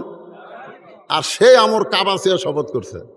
এই খবর নবীর কাছে, নবী তখন তিহিমা প্রান্তরে, নবীর চোখ দিয়ে দরদর করে পানি পড়তেছে। সাহাবেরা বললেন, ইয়া রাসূলুল্লাহ, আপনি কি সুন্দর ওয়াজ করতেছেন, হঠাৎ ওয়াজ করতে করতে চোখে পানি কেন? আল্লাহ রাসূল বললেন, এই মুহূর্তে আমার কাছে খবর আসলো মক্কার সবচাইতে বড় বীর আমর আমার দেহ থেকে মস্তক বিচ্ছিন্ন করার শপথ করছে কাবা ছুঁয়া। কি ছুঁয়া? ওসমান গনি বলতে যে হুজুর আপনি দোয়া করেন এই প্রান্তর পর্যন্ত আমর আস্তে আস্তে আমর যেন লুলা হয়ে যায়। জোরে কোন কি হয়ে যায়? লুলা। কারণ যে হাত দেওয়া অস্ত্র ধরবে সে হাত যদি পঙ্গু হয়, যে পাও দিয়ে হেঁটে আসতেছে সে পাও যদি লুলা হয়, তাহলে আপনাকে হত্যা করবে কেমনে? ওসমান গনি। আল্লাহ রাসূল বললেন, সাহাবীরা ওসমানের কথা আমার পছন্দ হলো, লেও আমরা দোয়া করি। যেরকম বাংলাদেশে কোনো কিছু হলে আমরা দোয়া করি, আল্লাহ ঘরত আগুন লাগছে আর ওই পানি না দিয়ে নিচে বসে দোয়া করতেছে, আল্লাহ আগুন লিভে দাও, আল্লাহ তুমি ছাড়া আমার কেউ নেই, আল্লাহকে দোয়া বাদ দিয়ে পানি দে। জোরে কোন কথা ঠিক কিনা? এখন আল্লাহ রাসূল ওসমান গনির কথা মতো কেবল হাত তুলছে, এরকম দোয়া করার জন্য আল্লাহ যেন আমরের হাত পাও অবশ করে দেয়। জোরে কোন কি করে দেয়? অবশ পর্যন্ত যেই মাত্র বলেছে সঙ্গে সঙ্গে ফেরেশতা জিবরাইল আল্লাহর নবীর কাছে এসে বলতেছে, ইয়া আইয়ুহান নাবিয়্যু হারজিল মুমিনিনা আলাল কিতাল। ওগো নবী, যাদেরকে নিয়ে আপনি দোয়া করতেছেন এই 2টা হাত খালি দোয়া করার হাত না, এই 2টা হাত তো অন্যায়ের বিরুদ্ধে লাঠি ধরার হাত। দেখছেন? খালি এই 2 হাত কি? মুয়াজ্জিন সাহেব ইমামকে বলতেছে যে আবাদপুর যে চুরি শুরু হয়েছে, হুজুর যে চুরি শুরু হয়েছে, আপনি একটু দোয়া করেন এই গ্রামকে আল্লাহ যেন চোরের হাত থেকে হেফাজত করে। ইমাম সাহেব এশার নামাজ পড়ে সূরা ফাতিহা 3 বার, সূরা ইখলাস 10 বার, দরুদ শরীফ 11 বার। ওরা সব মুসল্লি নিয়ে দোয়া করতেছে, আল্লাহ চোরের হাত থেকে আবাদপুর গ্রামকে হেফাজত করো, আল্লাহ চোরের হাত থেকে গ্রামকে হেফাজত করো। জানলার ওই পাশ থেকে চোর বলতেছে আমিন আমিন। চোর আমিন আমিন কেন বলতেছে? যে তোরা দোয়া করে ঘুমাই তারপর কাম কর্ম আমি। ধরে কোন কথা ঠিক না? আর যদি ইমাম সাহেব বলতো মুয়াজ্জিন আবাদপুর গ্রামকে চোরমুক্ত করতে গেলে দোয়া করার দরকার নাই, বরং প্রত্যেকটা মুসল্লি 2 হাত করে একটা লাঠি বানাও। লাঠি বানায় যে দিকটা চোর আসবে মোড়ে মোড়ে গোপনে তোমরা 5 জন 7 জন লাঠি নিয়ে দাঁড়ায় থাকো। আপনারা বলেন তো, এই কথা যদি ইমাম কয় তাহলে চোর কি আমিন কবি? চোর কবি ওরে বাবা রে, এই 2 হাত এখন আর মনোযোগ নাই রে, এখন লাঠির গেছে রে, আরো গ্রাম ঢুকবে। আজকে আমাদের বাংলাদেশে অন্যায় অত্যাচার চলতেছে, একটাই কারণ, খালি মোনাজাতের মধ্যে আছি, লাঠির মধ্যে নাই। জোরে কোন কথা ঠিক না? খালি মোনাজাত।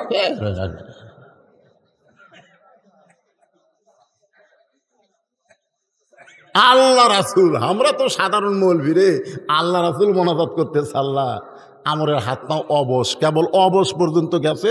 ইতিমধ্যে আল্লাহ কোরআন নাজিল করে বলতেছে, ইয়া আইয়ুহান নাবিয়্যু হারজিল মুমিনিনা আলাল কিতাল। আমরা মোনাজাত শেষ করি উপর দিকে, এইভাবে হাত যখন মোনাজাত শেষ করি তখন কি করি? এরকম চেহারার সাথে আমরা ঘোষণ দেই না? কেউ আবার চুমা খায়। তো আল্লাহ রাসূল মোনাজাত করতে করতে হাতটা নিচের দিকে নিয়ে গেছে। হযরত আবু বকর বললেন, হুজুর আপনি অনেক মোনাজাত করেছেন, হাত তো উপর দিকে তুলে মোনাজাত শেষ করেছেন, কিন্তু আজকে মোনাজাতের মাঝখানে হাত নিচের দিকে নিয়ে গেলেন। রাসূল বললেন, তোমাদের মধ্যে কেউ কে আসো? ওই আমর, আমি নবীর কাছে আসার আগে আমরের কাছে যাইতে পারবা? মানে আমর, আমি নবীকে হত্যা করতে আসার আগে আমরের কাছে যাইতে পারবা? তোমাদের মধ্যে কি এমন কেউ আসো? প্রত্যেকটা সাহাবী মাথা নিচু করে চিন্তা করে, প্রতি সন্ধ্যায় 21 কেজি খাদ্য খায় আর 3.5 তরবারি নিয়ে যুদ্ধে যায়, এত বড় বীরের সামনে কেমনে দাঁড়ায়? সবাই যখন মাথা নিচু করে চিন্তা করতেছে, এমন সময় পিছন থেকে 9 বছরের একটা ছোট্ট বালক, তার নাম হচ্ছে আলী, ধরে বলেন নাম কি? দাঁড়ায় বলতেছে, ইয়া রাসূলুল্লাহ, ওই আমরের সামনে আমি আলী দাঁড়াবার চাই। রাসূল বললেন, এজলেস, বস বস। ছোট মানুষ তো বুঝেনি। আজকে আমাদের বাংলাদেশে আন্দোলনে কিন্তু বড় বড় নেতাকে কিছু হয় না, এরা সব পিছন দিকে থাকে। জোরে কোন কথা ঠিক কিনা?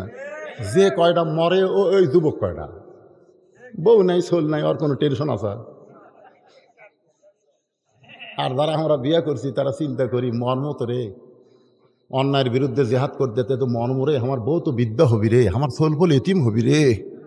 শয়তান কয় ঘরের থেকে সুবহানাল্লাহ কর, ওই বাইরে রাস্তার যাওয়া দরকার নাই। তো আলীর বয়স মাত্র 9 বছর, ওই কি বিয়ে করছে? তাই ওই পিছন দিক থেকে লাভ ধরে বলতেছে, ইয়া রাসূলুল্লাহ, আমি আমরের সামনে দাঁড়াবার চাই। রাসূল বলেন, এজলেস, বস। আল্লাহ রাসূল বললেন, রে সাহাবীরা, তোমাদের মধ্যে কি এমন কেউ আছো ওই মহাবীর আমরের সামনে দাঁড়াবার চাও? কোন সাহাবী যখন দাঁড়ায় না, হযরত আলী আবার দাঁড়ায় বলতেছে, ইয়া রাসূলুল্লাহ, আমি আমরের সামনে দাঁড়াবার চাই। রাসূল বললেন, এজলেস, বসো। তৃতীয়বার যখন নবী বললেন কেউ দাঁড়াইছে না, ওই আলী পিছনে দাঁড়াইছে। রাসূল বললেন, আয়। কাছে নিয়ে বলতেছে, তুই আমরও চিনিস? প্রতি সন্ধ্যায় 21 কেজি খাদ্য খায়, 3.5 বছরের তরবারি নিয়ে জিহাদের ময়দানে যায়, সেই মহাবীর আমরের সামনে তুই কেমনে দাঁড়াবি? হযরত আলী বলতেছেন, ইন্নামাল মুমিনুনা আল্লাযীনা ইযা যুকিরাল্লাহু ওয়াজিলাত কুলুবুহুম ওয়া ইযা তুলিয়াত আলাইহিম আয়াতুহু যাদাতুহুম ঈমানা ওয়া আলা রাব্বিহিম ইয়াতাওয়াক্কালুন। দুনিয়ার কোন আমর চিনার দরকার আমার নাই, আমি আমার আল্লাহকে চিনি। জোরে কারণ সুবহানাল্লাহ। ওই 9 বছরের বাচ্চা বলতেছে, দুনিয়ার কোন আমরকে চিনার আমার দরকার নাই, আমি আমার আল্লাহকে চিনি। হুজুর, আপনি নবীকে আমার জীবনের চাইতে বেশি ভালোবাসি। ওই মহাবীর আমর আপনাকে হত্যা করবে আর আমি আলী জীবিত থাকব, এইটা কখনো মনে করবেন না। দরকার হলে আমার জীবন দিব, আমার নবীর কাছে আমরকে আসতে দিব না। লা ইউমিন আহাদুকুম, আল্লাহ রাসূল বললেন লা ইউমিন আহাদুকুম হাত্তা আকুনা আহাব্বা ইলাইহি মিন নাফসিহি। তুমি যদি প্রকৃত মুমিন হওয়ার চাও, তোমার জীবনের চাইতেও রাসূলকে বেশি ভালোবাসতে হবে। গতকাল ফেসবুকে দেখলাম এক ছেলে বাংলাদেশ, এক ঝুটিয়াল এক ছেলে আল্লাহ রাসূল সম্পর্কে আজে বাজে কথা বলতেছে। জোরে কোন কথা ঠিক কিনা? আপনি ফেসবুক খুলে দেখেন, এক ঝুটিবাজ যা ইচ্ছে তাই বলতেছে রাসূল সম্পর্কে। রাসূল পাগল ছিল, রাসূল মূর্খ ছিল, রাসূল নারীবাদী ছিল, এরকম কথা বলতেছে। এখনো ফেসবুক খুললে আপনি দেখতে পাবেন। বাংলাদেশ সরকার এখন পর্যন্ত এই শয়তানকে গ্রেফতার করে নাই।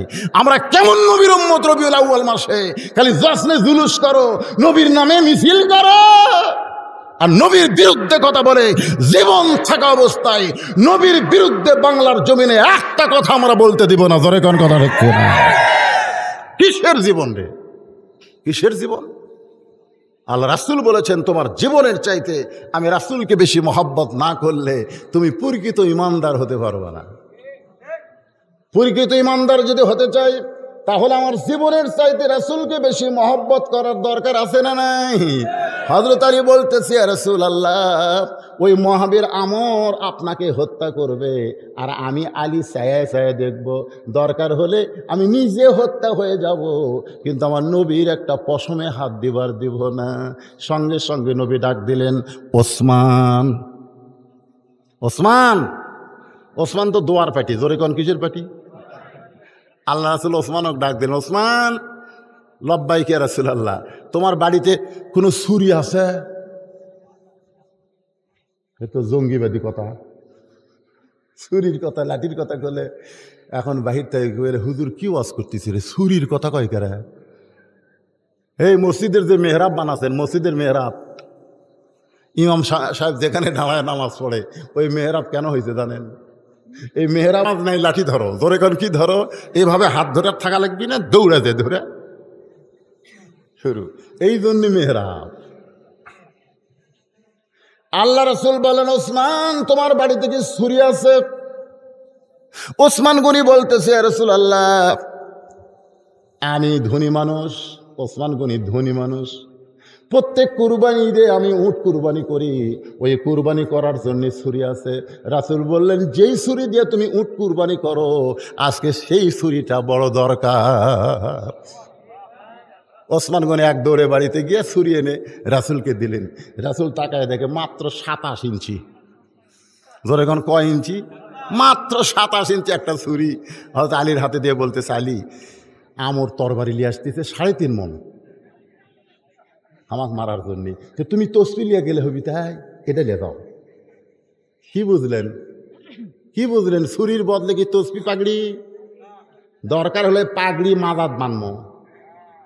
পাগড়ি খালি মাথাত বান্ধা, আপনারা কি মোর পাগড়ি খালি মাথাত বান্ধা? অন্যায় যখন দেখবো তখন পাগড়ি খুলে মাথাত বাঁধবো। ধরে কোন কথা ঠিক? আমরা যখন জমিতে কাজ করতে যাই, শরীরে যখন বল পাই না, তখন গামছা মাথাত থাকে না মাথাত যায়?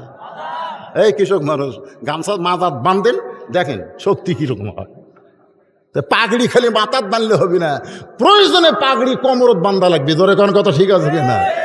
আল্লাহ রাসূল বললেন, আলী, এই ছুরিটা নিয়ে তুমি যাও। হযরত আলী 27 ইঞ্চি ছুরি নিয়ে দৌড় মারতেছেন। আল্লাহ নবী পিছন থেকে ডাকতে বলে, আলী রে, তোমাকে যাবার কইছি, তুমি এত জোরে যাচ্ছ কেন? আলী বলতেছে, ইয়া রাসূলুল্লাহ, ওই মহাবীর আমর আপনার পবিত্র চেহারা দেখার আগে আমি আলী ওকে জাহান্নামে পাঠাবার চাই। সুবহানাল্লাহ, কি ইমানের শক্তি! কুটি পাঠাবি?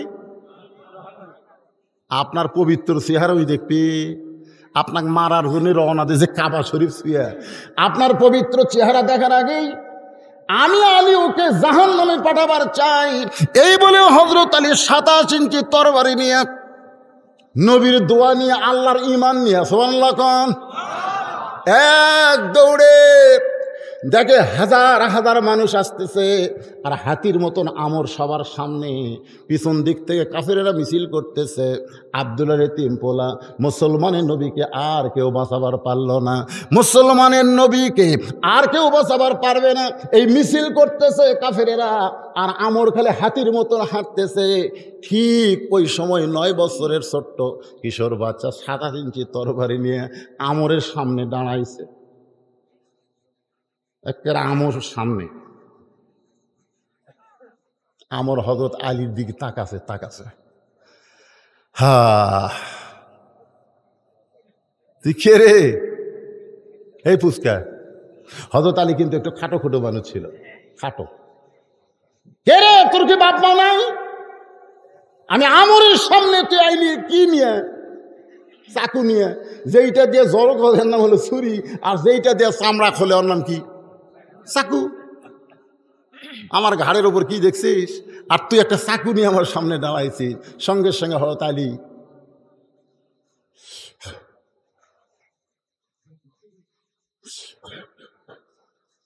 তিনবার পরে ফু দিয়ে ওই চাকু দিয়ে হযরত আলী আমরের সামনে একটা টান দিলেন, মাটির উপর একটা টান দিয়ে বললেন, রে কাফেরের পাঁটা, তুই কত বড় বাপের বেটা!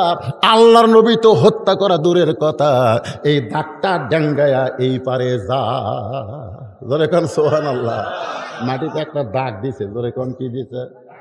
দাগ দিয়ে বলতেছে, রে কাফেরের পাঁটা, তুই কত বড় বাপের বেটা! আল্লাহর নবী তো হত্যা করা দূরের কথা, খালি এই দাগটা ডেঙ্গায় তুই এক ধাপ সামনে যা, এক ধাপ তোল পাতো। এমন কথা হযরত আলী বলেছে, আমরের গোটা দেহ থরথর থরথর করে কাঁপতেছে। সুবহানাল্লাহ কখন। কেন? হযরত আলী কি পড়লো? যেইটা পড়ে ওই মাটির উপরে দাগ দিল। আর এমন একটা কথা বলেছে, যে কথা শুনে খালি বলতেছে এক ধাপ, খালি পাও বাড়া, নবিক মারবো, নবিক মারবি, খালি পাওটা তুলতো দেখি। পিছন দিক থেকে সমস্ত কাফেররা বলতেছে, মারেন মারেন, কাবার শরীফ দিয়ে আপনি শপথ করছেন আব্দুল ইতিম পোলাকে হত্যা করবেন। আব্দুল ইতিম পোলা না পারলেন কি হয়েছে? যেই পুষ্কা আপনার পথ আটকায় দিছে, পরে মারেন মারেন। সমস্ত কাফের যখন মারতে কয়, এমন সময় আমর তরবারিটা দিয়ে হযরত আলীকে মারার জন্য যখন এভাবে তরবারিটা লাগাইছে, হযরত আলী দেখতেছে, আনজুরু বিনুরিল্লাহ। জোরে কান সুবহানাল্লাহ। আল্লাহ রাসূল বলেছেন, ইত্তাকু ফিরাসাতাল মুমিনিনা ফাইন্নাহু ইয়ানজুরু বিনুরিল্লাহ। আল্লাহ বলে, ইব্রাহিম নমরুদ আগুনের চুলা জ্বলাইছে, বারবার বলতেছি ইব্রাহিম পড়বে আর মরবে, পড়বে আর মরবে। ইব্রাহিম একবার তাকায় দেখো। ইব্রাহিম নবী তাকায় দেখে, আগুনের চুলা না, ওইটা হইছে ফুল বাগান। ফেরাউন বলে, মুসা রে, নীল দরিয়া কেমনে পাড়ি দিবি? নীল দরিয়া কেমনে পাড়ি দিবি? আল্লাহ কয়, মুসা, ফেরাউন তোরে নীল দরিয়া দেখাই, দরিয়া দেখাই, তুই তাকায় দেখ। মুসা তাকায় দেখে, আল্লাহ 12টা রাস্তা বানায় দিছে। আল্লাহ কয়, আলী রে, আমরের তরবারি দেখ। হযরত আলী 9 বছরের বাচ্চা তাকায় দেখে, ওটা তরবারি নয়, ওইটা আল্লাহ কাঠের তক্তা বানায়া দিছে। তরবারি তক্তা। ইয়ানজুরু বিনুরিল্লাহ। এই দুই চোখ দিয়ে দেখলে তরবারি, কিন্তু নূরের চোখ দিয়ে তাকায় দেখেন, অ্যাটম বোম বলেন, হাইড্রোজেন বলেন, কাফেরেরা যত বোম বানাছে একটাও বোম নয়। ওই বোমের মধ্যে অণু পরমাণু, ইউসাব্বিহু লাহু মা ফিস সামাওয়াতি ওয়াল আরদ, আসমান এবং জমিনের মধ্যে যা কিছু আছে সব আল্লাহর তাসবিহ আদায় করে। জোরে কোন কথা ঠিক কি না? ওরা বোম বানাইছে আমাকে মারার জন্যে। ভারত বোম বানাছে, বাংলাদেশ বেশি প্যাঁচ প্যাঁচ করিস না, বোম মারম। আল্লাহ কয়, মারিয়া দেখ, বাংলার মাটিত পড়বি আর মিষ্টি তরমুজ হবি, খালি মারিয়া দেখ। হ্যাঁ, আমরা ইমানদার হলে ওরা বোম মারবি, আল্লাহ কয় ফাটিস না। তো বোম তখন বলবে, আল্লাহ না ফাটা কি হম? আল্লাহ কয়, মাটির উর্বর শক্তি তরমুজ হ। তখন বোম তাই তরমুজ হয়ে গেছে। আমাকে সোল বলে দেয়, ওটা কাটিয়ে খাচ্ছে। ওরা দূরে থেকে দূরবীন দিয়ে দেখতেছে, হায় হায় হায় হায়, বাংলার মুসলমান বোম কাটিয়ে খায়, বোম কাটিয়ে খাচ্ছে, তরমুজ বানা দিছে। যদি নমরুদ ছিল শান্তির বাগান হয়, যদি দরিয়া রাস্তা হয়, তাহলে বোমকে আল্লাহ বাঙ্গি তরমুজ বানাবার পারে না? পারে না? আমার আল্লাহর হাতে সব ক্ষমতা। আল্লাহ কোরআনে কি বললেন? তাবারাকাল্লাযী বিয়াদিহিল মুলক ওয়া হুয়া আলা কুল্লি শাইইন কাদির। গোটা বিশ্বের রাজত্ব, কর্তৃত্ব, মালিকানা কার হাতে? সমস্ত ক্ষমতার মালিক কে? আমেরিকা রাশিয়া, ব্রিটেন, ফ্রান্স, ভারতকে আমরা ক্ষমতা মানি না। আমাদের ঈমান বলে ক্ষমতার মালিক আল্লাহ, তোরা কিছুই না যদি আল্লাহ মুসলমানের সাথে থাকে। জোরে কোন কথা ঠিক না?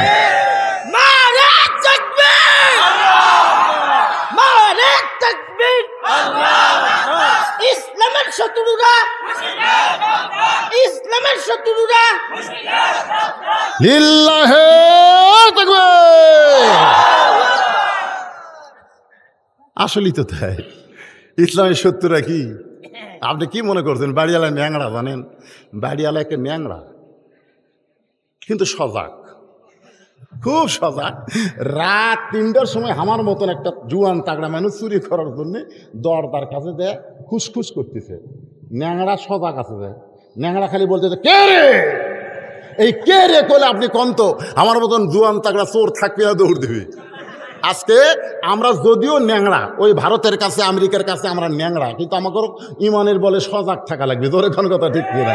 এটা আমার ভাই যে তকবির দিছে, ইসলামী সত্তরিকের বুক খালি থরথর করে কাঁপতেছে। ধরে কোন কথা আপনি জানেন? রবিউল আউয়াল মাস, খালি জশ্নে জুলুস করো, মিছিল করো আর জিলাপি খাও। আজকে দেখো আমার নবী কি, নবীর মহব্বতে সাহাবেরা কি করেছে, নবীর উম্মত আমাদের করণীয় কি, এটা আমাদের জানার দরকার আছে না নাই? জোরে করে আছে না নাই? হ্যাঁ। আমার মায়েরা বোনেরা যারা পর্দার অন্তরালে আছেন, মনে মনে চিন্তা করতেছেন হুজুরকে আমাদের ওয়াজ করবে না, আপনাদেরও ওয়াজ আসতেছে। মা একটু মনোযোগ দিয়ে কথাগুলো শুনবেন। হযরত আলী তাকায় দেখে আমরের তরবারি তক্তা। জোরে কোন কি? ছোট্ট মানুষ, হাইজাম। হাইজাম বোঝেন? উপর দিকে যেটা মারে সেটা কি? হাইজাম। যে লম্বা মারে তার নাম কি? লং জাম। আমাদের যুবকেরা হাইজাম লং জাম শিখছে, তারা খালি সবসময় খালি এই এই এই, সারাদিন খালি ফেসবুক। আমাকে একজন বলতে হুজুর আমার ছেলে খালি কান্দে, আমি পীরের কাছে নিয়ে গেলাম, কি দোয়া দিল, কান্দা বন্ধ হয়নি। আমি বড় মসজিদের ইমামের কাছে গেলাম, হুজুরও ফু ফু দিয়ে দোয়া দিল, কান্দা বন্ধ হয়নি, কিন্তু এখন আর কান্দে না। তা আমি বললাম কোন দোয়ায় কাম হলো? একটা মোবাইল দিতে হুজুর। যখনই কান্দে তখনই মোবাইল চালু করে দেয়, আর কান্দা বন্ধ। একেবারে ছোট বাচ্চাকে একটা মোবাইল দিয়েছে কান্দা বন্ধ করার জন্য। আমি বললাম ভাই আপনি, আমার একটা, আমার বইয়ের একটা। রাত্রেবেলা বউ বইয়েরটা দেখে, আমারটা আমি দেখি, মাঝখানে পুচকি ওইও দেখে, ওইও দেখে। রে যুবকেরা, হাইজাম লংজাম বোঝো?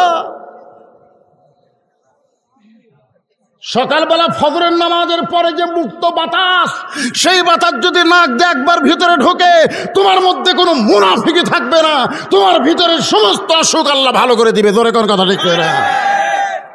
ফজরের নামাজ পড়ো, মসজিদে এসে নামাজ পড়ার পরে রেফলাইট করো, রেফলাইট করো, 1 কিলো হাঁটো। যে কোনো সময় ইমাম মেহেদী আসলে কার সাথে যোগ দিবে? ফজর নামাজ পড়ো। ফজর নামাজের পরে যে আল্লাহ একটা বাতাস দেয়, সেই বাতাস তোমার লাকড় ঢোকে। তুমি তো ওই যে রাত 12টা পর্যন্ত ফেসবুক ছেলে ঘুমাচ্ছে। ফজর কোন দিক দিয়ে গেছে? যে ব্যক্তি ফজরের নামাজ মসজিদে পড়ে না, আমি হলো মুনাফিক।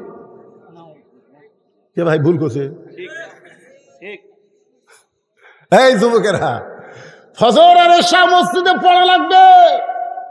মাঝখানের নামাজ যদি তুমি মসজিদে পড়বার না পারো, তুমি যেখানেই থাকো সেখানে আদায় করো। জোরে কোন ঠিক আছে? একটু মনোযোগ দিয়ে শোনেন। যখনই তক্তা, হযরত আলীর ভিতর থেকে সব ভয় চলে গেছে, আল্লাহ ভয় তুলে দিছে। কারণ তরবারি যদি তক্তা দেখে, আগুনের চুলা যদি শান্তির বাগান দেখে, দরিয়া যদি রাস্তা দেখে,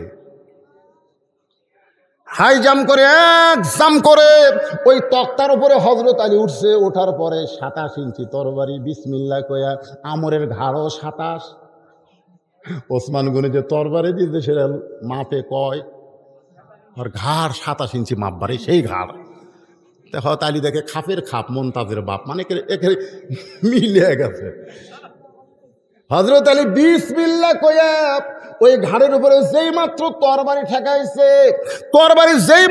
ঠেকাইছে সঙ্গে সঙ্গে দেহ থেকে মস্তক বিচ্ছিন্ন হয়ে গেছে। সমস্ত কাফেররা মারছে দৌড়। আসলে কাফেরের কোনো শক্তি নাই, সমস্ত কাফের দৌড়ায়। আর আল্লাহর নবী দৌড়ে এসে আলীকে বুকের মধ্যে নিয়ে বলে, আলী তুই আলী না, তুই হইলি আসাদুল্লাহিল গালিব। আলী বলে, হুজুর এই ডিগ্রি আমার দিয়ে কোনো লাভ নাই, হুজুর আমি মারি নাই, হুজুর আমি মারি নাই, খালি ঘাড় ঠেকাছি হুজুর, হুজুর আমি কিন্তু মারিনি হুজুর, আমি খালি ঘাড় ঠেকালাম আর সঙ্গে সঙ্গে দুই টুকরা হয়ে গেল। নবী আমার এভাবে আঙ্গুল তুলে বলে, আলী রে, যেইটা তুই করেছিস, যেইটা তুই দেখেছিস, খবরদার কাউরে বলিস না, জবান বন্ধ কর। আলী বলে, হুজুর আমি শুধু ঘাড়ে ঠেকাইছি, দুই টুকরা কেন হলো? রাসূল বললেন, জবান বন্ধ কর, বলিস না। আহা, এক যুদ্ধে হযরত আলী খুব রাগ, ঢাল ভেঙে গেছে, ওই কাফের একটা মারিছে, ঢাল ভেঙে গেছে।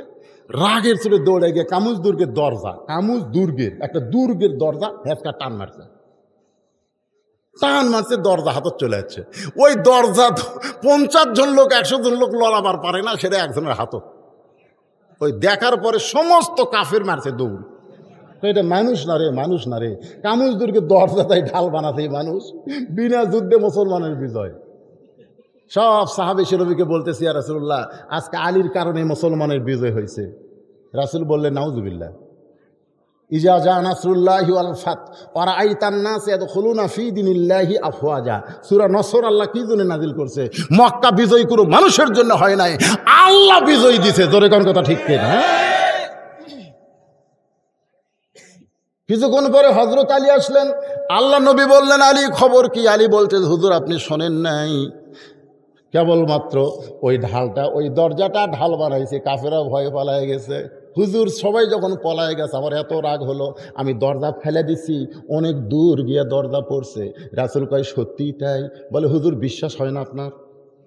আল্লাহ নবী বলে, চলো তো। নবী আর হযরত আলী দরজার কাছে। আল্লাহ নবী বললেন, দেখি দরজা তোলো। হযরত আলী দরজার কাছে গিয়া, দরজা নিজে নড়ে কিন্তু দরজা নড়াবার পারে না, নিজে নড়তেছে কিন্তু দরজা নড়ে না। আলী বলতেছে, ইয়া রাসূলুল্লাহ যেই দরজা আমি ঢাল বানালাম, যেই দরজা ফেলে দিলাম, এত দূরে গিয়ে পড়লো, সেই দরজা নড়াবার পারতেছে না, ব্যাপার কি? রাসূল চোখের পানি বের করে বলে, আলী রে, আমি তোমাকে একদিন বলেছিলাম চুপ, চুপ। তোমার কি মনে আছে, তুমি যখন দরজা ধরেছিলে তুমি একলা ছিলে না, তোমার সঙ্গে আল্লাহ ছিল। ধরে কারণ সুবহানাল্লাহ। তুমি যখন জিহাদের ময়দানে দরজা ঢাল বানাইছো, তখন তুমি একলা ছিলে না, তোমার সঙ্গে আল্লাহ ছিল। তুমি যখন দরজা ফেলে দিয়েছো, তখন তুমি একলা ছিলে না, তোমার সঙ্গে আল্লাহ ছিল। কিন্তু এখন আলী তুমি একলা হয়ে গেছো, আর দরজা নড়াবার পারতেছে না। আমরকে তুমি মারো নাই, তুমি খালি তরবারি ঠেকাইছো, যা কাম করার করছে আমার আল্লাহ। ওয়া হুয়া মাআকুম আইনামা কুনতুম। যারা প্রকৃত মুসলমান হয় তারা কখনো একলা থাকে না, তাদের সঙ্গে থাকে কে? হোসেন বলতেছে, রে ইয়াজিদের সামসারা, আমার মা শুধু খাতুনে জান্নাত নয়, আমার মা হলো ফাতেমা তো জোহরা। আমার মা বোনদের জন্যে 2-4টা মিনিট একটু ওয়াজ করার দরকার আছে না নাই? যেরকম, কারণ ওরা যদি ভালো না হয়, আমাকে হুজুররা ভালো বউ লেগেছিল হোটেলত, মামুনুল হক সাংবাদিক যাই হইল, এটা আপনার বউ? হ্যাঁ, আল্লাহর শপথ, আল্লাহর শপথ করছে, আল্লাহর শপথ, এটা আমার বউ। এক সাংবাদিক বলতেছে, সত্যি যদি আপনার বউ হয়তো কাবিন দেখান। দেখছেন, আলেমেরা বউ লিয়ে গেলে তার কাবিন দেখার লাগে। আর বুবলির বেটা হচ্ছে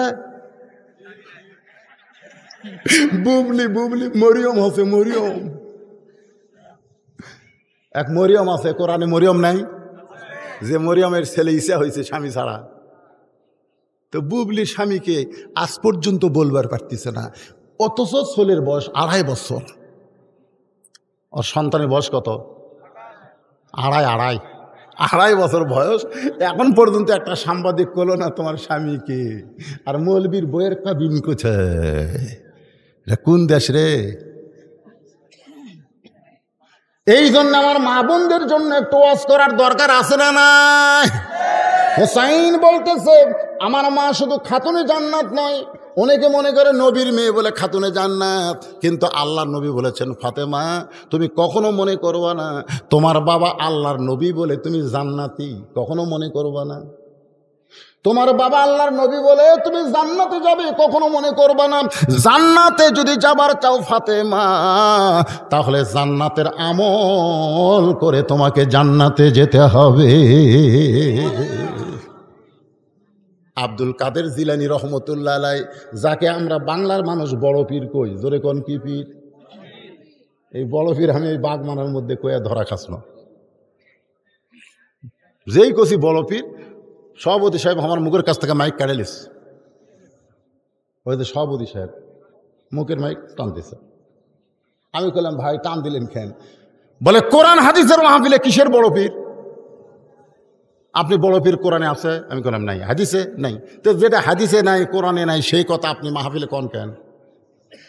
আমি বললাম ভাই আমার ভুল হয়ে গেছে, তওবা করতেছি, মাইক দেন, ভুল হয়ে গেছে, এরপরের কথা আছে।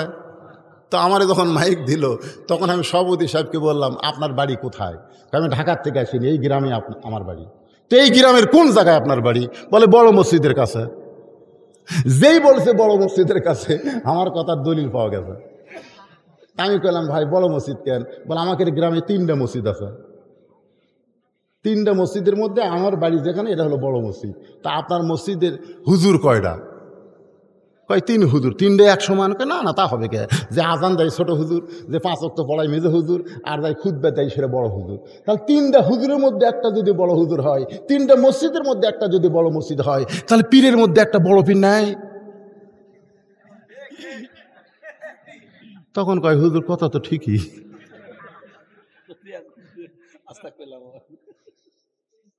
তো জান্নাতুল বাকি আব্দুল কাদের জিলানী রহমতুল্লাহ জিয়ারত করতেছে। জান্নাতুল বাকি বোঝেন? আল্লাহ রাসূলের রওজার পাশে যে গোরস্থান, সবচাইতে বড় গোরস্থান, যে গোরস্থানে হাজার হাজার সাহাবীর কবর আছে। বলেন সুবহানাল্লাহ। তো জান্নাতুল বাকি যখন আব্দুল কাদের জিলানী রহমতুল্লাহ আলাইহি জিয়ারত করেন, পিছন দিক থেকে এক মুরিদ কান দেয়, বলে হুজুর আপনি চোখ বন্ধ করলে গোটা পৃথিবীর খবর বলতে পারেন, আপনি কি চোখ বন্ধ করে দেখেন তো এই জান্নাতুল বাকির কোন জায়গায় মা ফাতেমার কবর?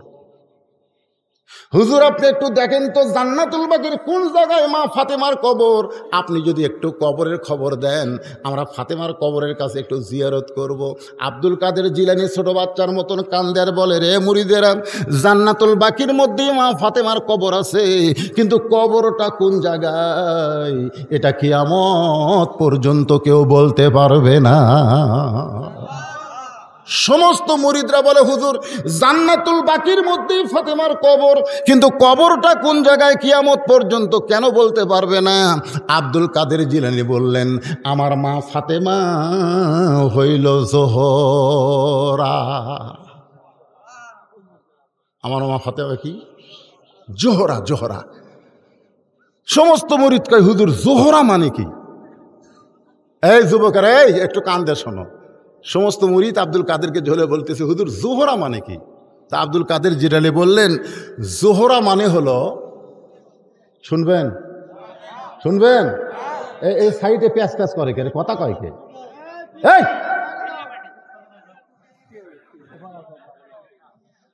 আমি আশ্চর্য হয়ে যাচ্ছি। জানেন আপনারা আজকে নওগাঁত কত বৃষ্টি হতে জানেন? এই হাঁপানিয়াত কত বৃষ্টি হতে জানেন? কীর্তিপুরে কতটুকু বৃষ্টি আল্লাহ দিতে সেটা বোঝেন? অথচ আপনাকে এলাকাত মাহফিল হবি আমার কল্পনার বাইরে।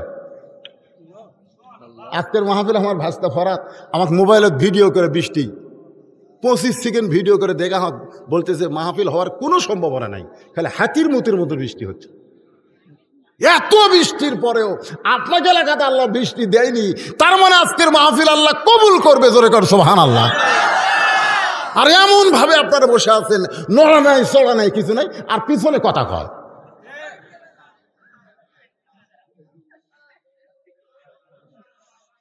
আমার মা বোনদের জন্য ওয়াস্তা করাই লাগবে। এখন জোহরা মানে কি?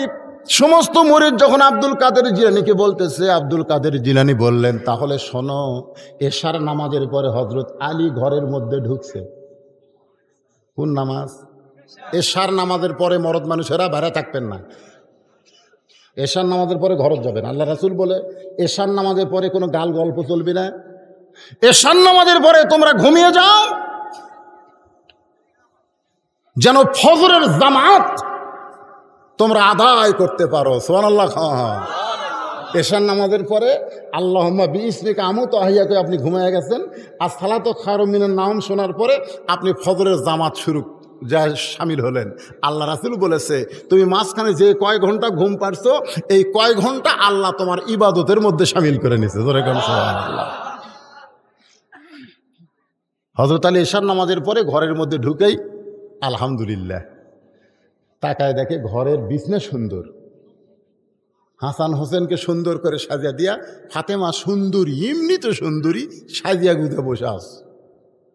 এখন মনে করেন মরদ মানুষ ঘরের মধ্যে যায়, যদি ঘরের পরিবেশ এরকম দেখে তাহলে মন কি হয়? আমরা যখন বাইরে দেখি, এটা কার বউ রে, ফাইন বউ রে। হ্যাঁ, বাইরেকার গুলা ভালো লাগে, কিন্তু ঘরের মধ্যে যায় দেখেন এটি হলুদ ভরে থসে, এটি কালি ভরে থসে, পেটিকোট অনেকখানি তুলে থসে, তখন কয়ে বাইরে ভালো, বাইরে ভালো। আমি মায়েদের বলবো, রাস্তায় যখন বের হবেন কালো বোরকা পরে পেতনির মতো বের হবেন, আর বাড়িতে যখন থাকবেন স্বামীর জন্য সেজে গুজে নায়িকা হয়ে থাকবেন। জোরে কোন কথা ঠিক কিনা? স্বামী যেন ঘরত যায় কয় আলহামদুলিল্লাহ।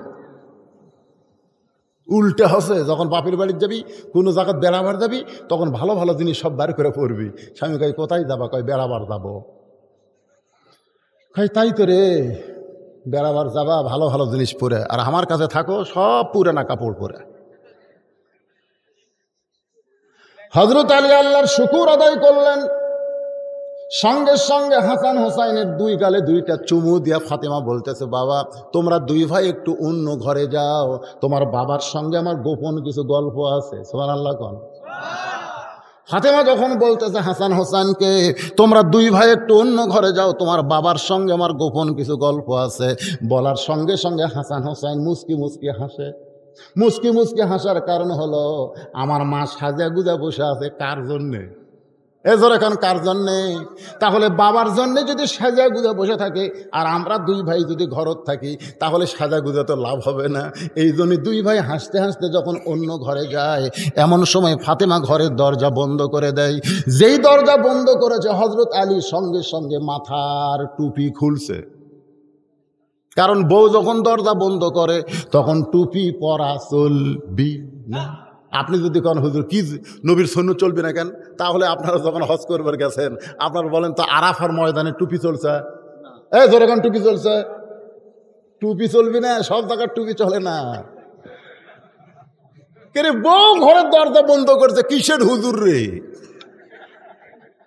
যতই ওয়াজ করি আপনাদের সামনে, ওয়াজ করে যখন বাড়ির যা ঘরত যাও, বউকে বলি দেখো 2 ঘন্টা ওয়াজ করে আসলাম, তুমি 5 মিনিট ওয়াজ শুনবে, 500 টাকা দেবো, প্রতি মিনিটে 100 টাকা। বউ বলতে তাড়াতাড়ি পাঞ্জাবি খোলেন, টুপি খোলেন, ওয়াজ শোনার টাইম হওয়ার নাই। যেই মাত্র ফাতেমা দরজা বন্ধ করেছে,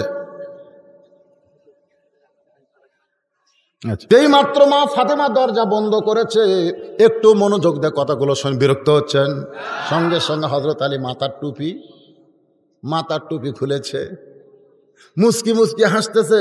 কারণ সন্তান দুইটাকে বার করে দিয়া বউ যখন দরজা বন্ধ করলো, তাহলে তো অবশ্যই কিছু একটা হবে। টুপি যেই মাত্র খুলে 2 কানে হাত বাড়ায় দেয়, সঙ্গে সঙ্গে ফাতেমা দৌড়ে এসে স্বামীর বুকের মধ্যে মাথা লুকায় কান্দে। আলী বলে, ফাতেমা কান্দো কেন? বলে, আর কোনোদিন ঘর সাজাবার পারবো না, আর কোনোদিন সন্তানকে সাজাই দিবার পারবো না, আর কোনোদিন সাইদা গইদা আপনার সামনে দাঁড়াবার পারবো না, কারণ আজকে গভীর রাত্রে আমার মৃত্যু হবে।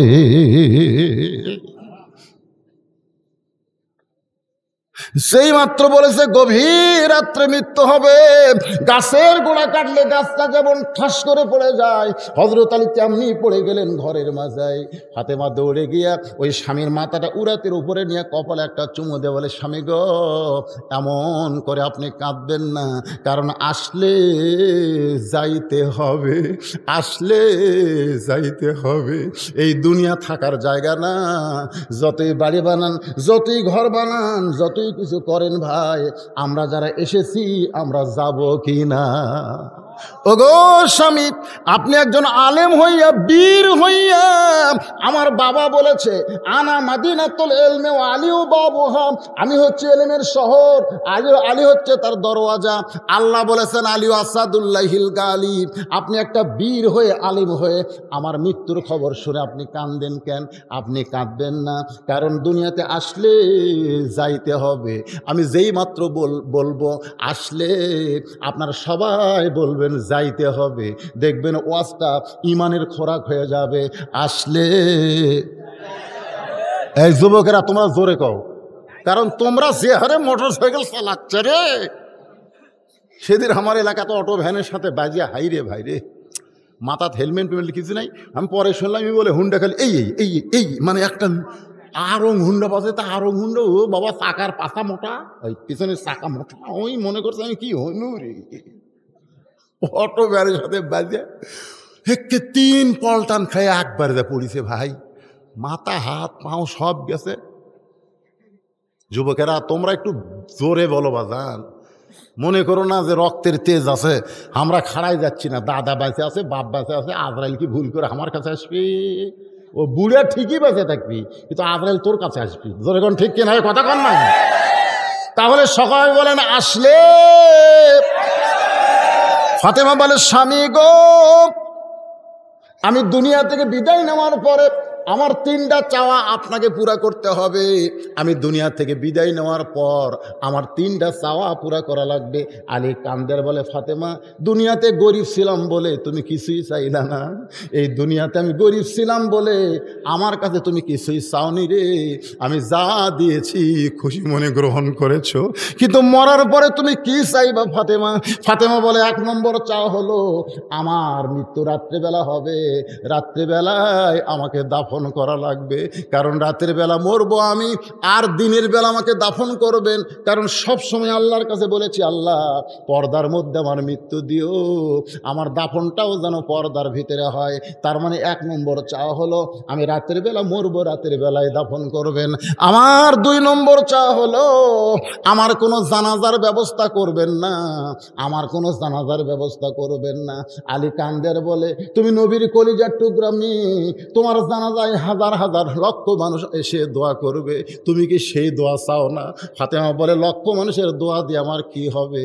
লক্ষ মানুষ যদি বলে ফাতেমা ভালো, আর আপনি স্বামী যদি বলেন ফাতেমা ভালো না, ওই লক্ষ মানুষের দোয়া দিয়ে ফাতেমার 1 তিল পরিমাণ লাভ হবে না। আর দুনিয়ার সব মানুষ যদি বলে ফাতেমা খারাপ, আর আপনি যদি বলেন ফাতেমা ভালো, এক স্বামীর সার্টিফিকেটে ফাতেমার 8টা জান্নাতের দরজা খুলে গেল। আমার মা বোনেরা যারা পর্দার অন্তরালে বসে আছেন, মা, দুনিয়ার মানুষ আপনাদেরকে ভালো বলার কোনো দরকার নাই। স্বামী যদি ভালো বলে তাহলে ফাতেমার সাথে আল্লাহ আপনাকে জান্নাত দিয়ে দিবে। ফাতেমা বলে, স্বামী গো, আমার 3 নম্বর চাওয়া হলো আমার লাশটা খাটনিতে তুলবেন না, কারণ খাটনি কান্দে নেওয়ার 4 জন মানুষ এই মুহূর্তে দুনিয়াতে আমার নাই। আপনি আমার লাশটা নিয়ে জান্নাতুল বাকির উত্তর পূর্ব কোণায় একটা সবুজ রঙের বাতি জ্বলবে, ওই বাতি বরাবর আমাকে দাফন করবেন। আমার কবর খুঁড়তে যদি আপনার কষ্ট হয়, তাহলে আপনার একান্ত বন্ধু যদি কেউ থাকে তারে বলবেন সে যেন কবরটা খনন করে দেয়।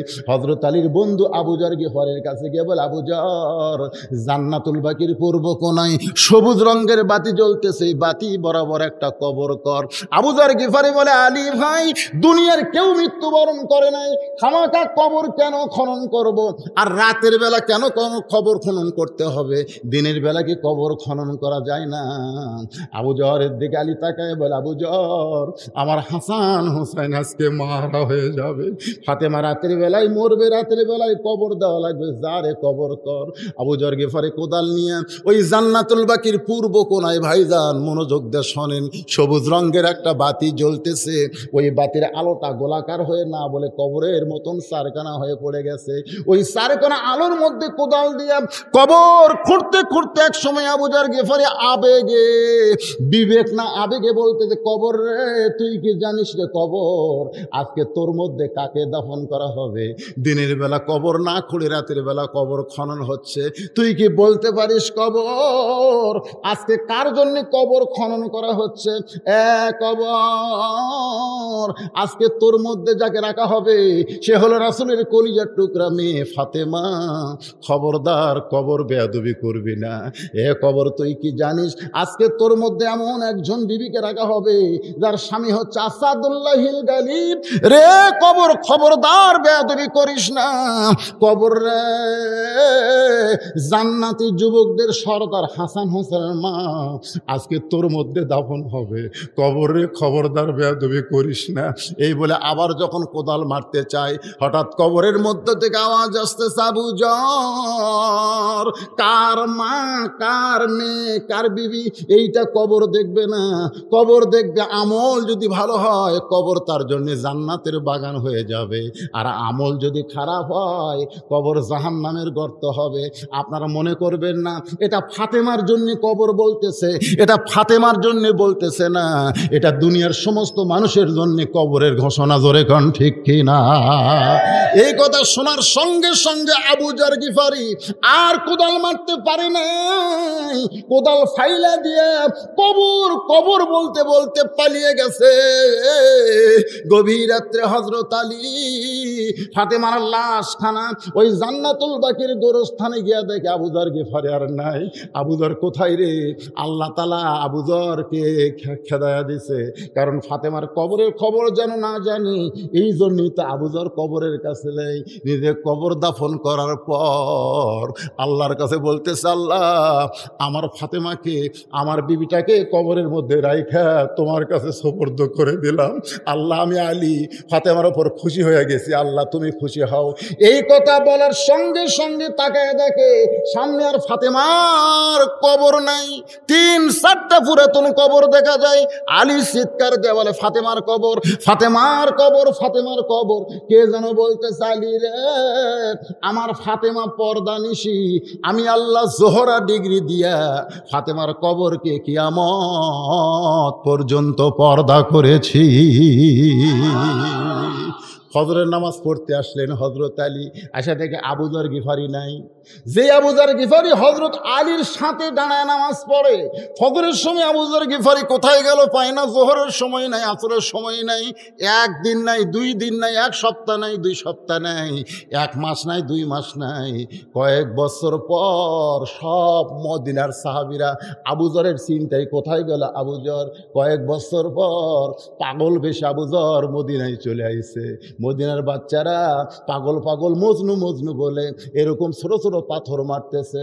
আলী বলতেছে, কে রে, কার গায়ে তোরা পাথর মারিস? ছোট ছোট বাচ্চারা বলে, হুজুর, এই পাগলকে তো আমরা চিনি না।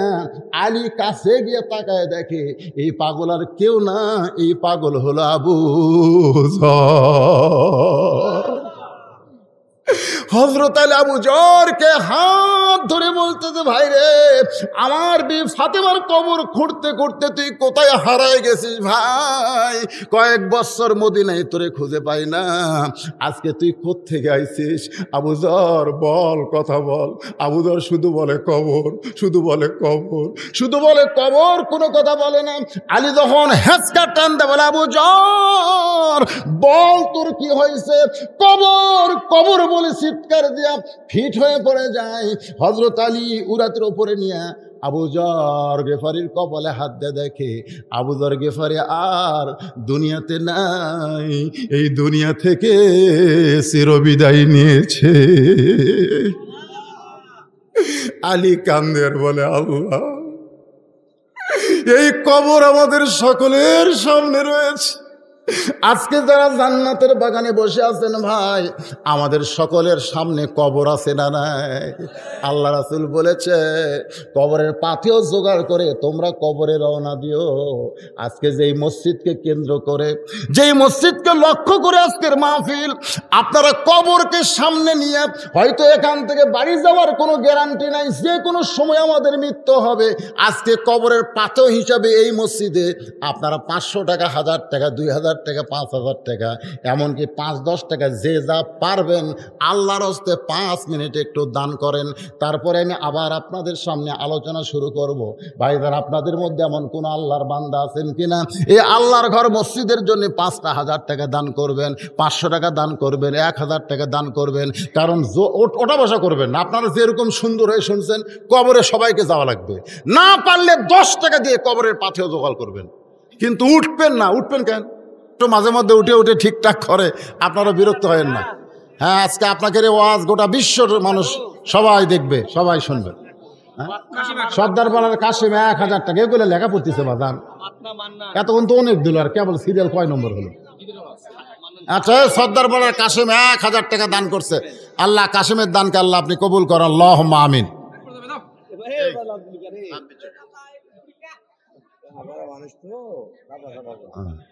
না, এখনই হাইজামের ওয়াজ হচ্ছে তো। হযরত আলী হাইজাম করছে, ইউ একটা মেরে দেখালো ধামু বাড়ি। আমার মা বোনদের কাছে ব্যাগ লিয়ে দাঁড়ে, মা বোনদের কাছে গেছেন? আবুল কালাম ভাই নগদে 1000 টাকা ধরে বলেন মারহাবা। এই মেয়েদের মধ্যে গেছে মাহফিল কমিটির যুবকেরা, এরা কি প্রথম মাহফিল করতেছে না আগে করছে? এটা প্রথম না আগে করছে? কামরুজ্জামান 500 টাকা। আব্দুল সামাদের জামাই, তো জামাই তো অনেক আছে। কামরুজ্জামান জামাই 500 টাকা নগদে দান করেছে। আল্লাহ দানকে কবুল করল। না, আদায় ভক্তিতে দুটা কি হইতে পাতলা হবি না? হ্যাঁ ভাইজান, আপনারা উঠতেছেন কেন? বসেন বসেন বসেন। কবরের কথা মনে করে এই মাঝখানে কারা কারা উঠলে এই জায়গায় বসেন তো দেখি। আমার প্রধান অতিথি ভাই বলতেছে যে লোকজন পাতলা হয়ে যাচ্ছে। লোক পাতলা হবেন কেন? আমি যখন উঠছি তখন কটা বাজে? কটা বাজে? 9:30 কাঁটায় কাঁটায় উঠছি। এখন বাজতেছে 11:30। এক টানা 2 ঘন্টা ওয়াজ করছি। ওয়াজ কি কম করছি? তারপরে কবরের কথা বলে আপনাদের কাছে একটু মসজিদের জন্য হাত বাড়াইছি। ওঠেন কেন ভাই রে? বসে থাকেন, বসে থাকেন, বসে থাকেন। আপনাকে মাহফিলে আজকে প্রধান অতিথি আইছে, তারও তো একটা শুভেচ্ছা বক্তব্য মসজিদের জন্য মোটামুটি তার কাছ থেকে কিছু লেওয়া লাগবে। লেওয়া লাগবে না? এমপি সাহেব দিতে 50,000 টাকা, আমার উপজেলা চেয়ারম্যান ভাইও কিছু দিবে ইনশাল্লাহ। এমপির পক্ষ থেকে ওটাই আপনি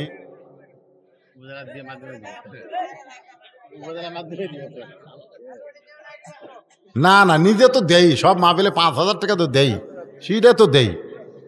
মাইক দেন তো ভাই, মাইক দেন। বেলাল হোসেন আদায় আপনারা এখানে লিখে দেন। বেলাল হোসেন হর্ষি 1000 টাকা দান করবে, আল্লাহ তার দানকে কবুল করেন।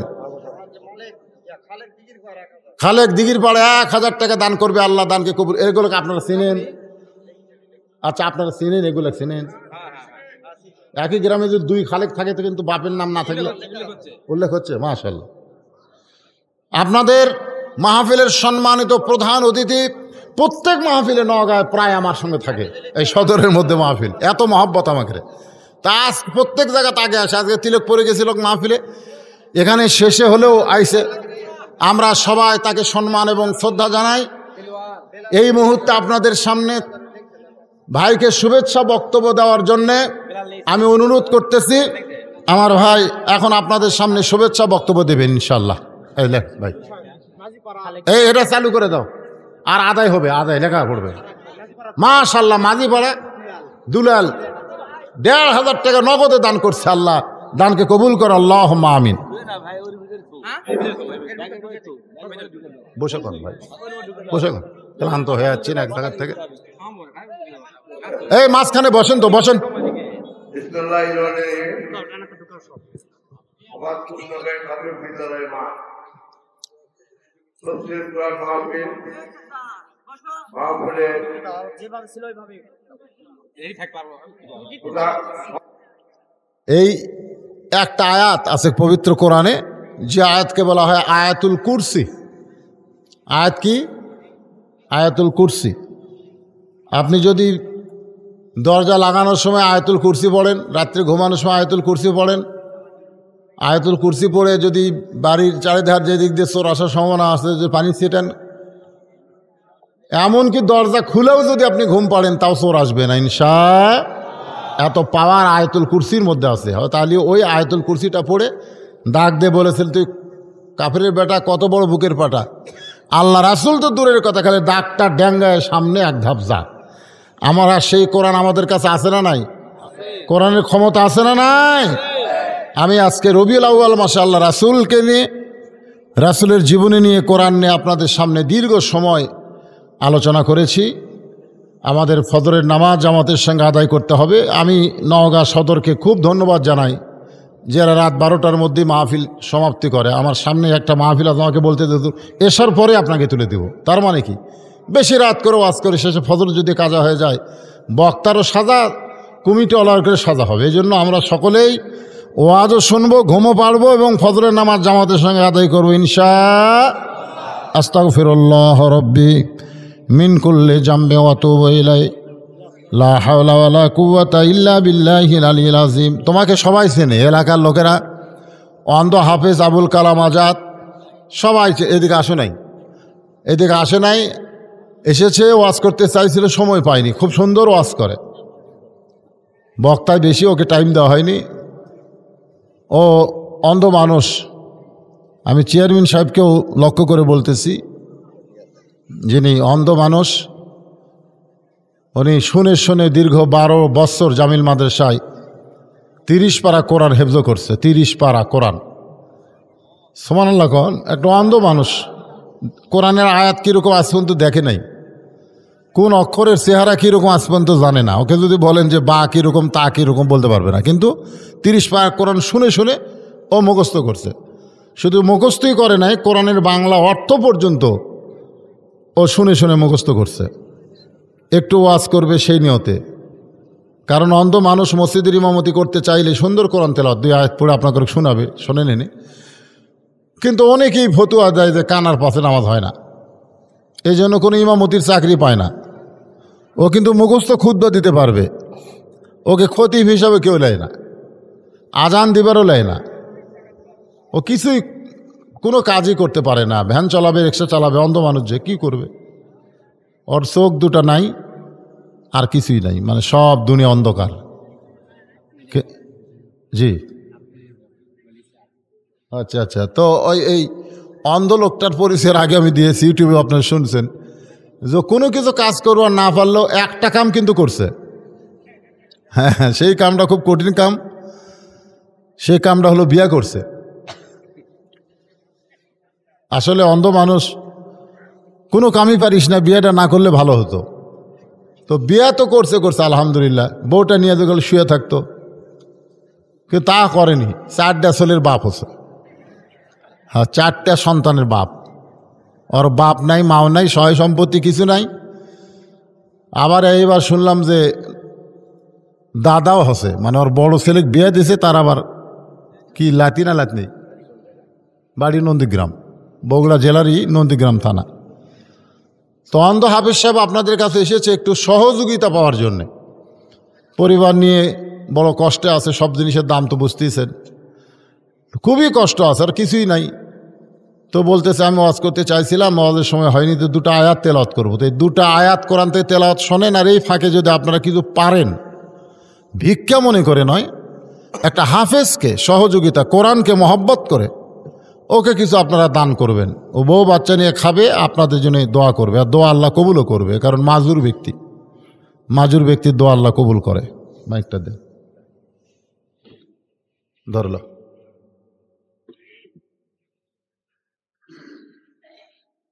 السلام عليكم ورحمة الله وبركاته. أعوذ بالله من الشيطان الرجيم. এরা অন্ধ বুড়োরা কাঠ দিয়ে শোনা যাচ্ছে।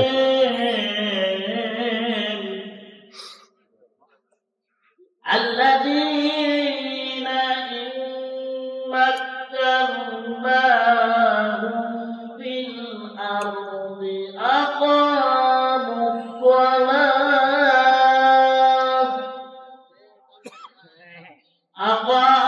الصلاة وآتوا الزكاة وأمروا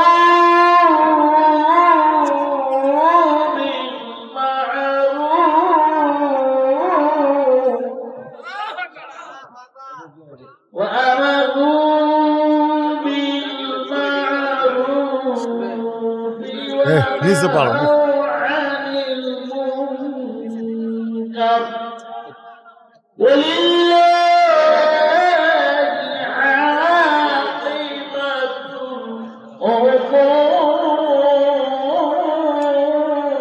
صل على محمد وعلى آل محمد كما صليت على إبراهيم وعلى آل إبراهيم إنك حميد مجيد اللهم بارك على محمد وعلى آل محمد كما باركت على إبراهيم وعلى آل إبراهيم إنك حميد مجيد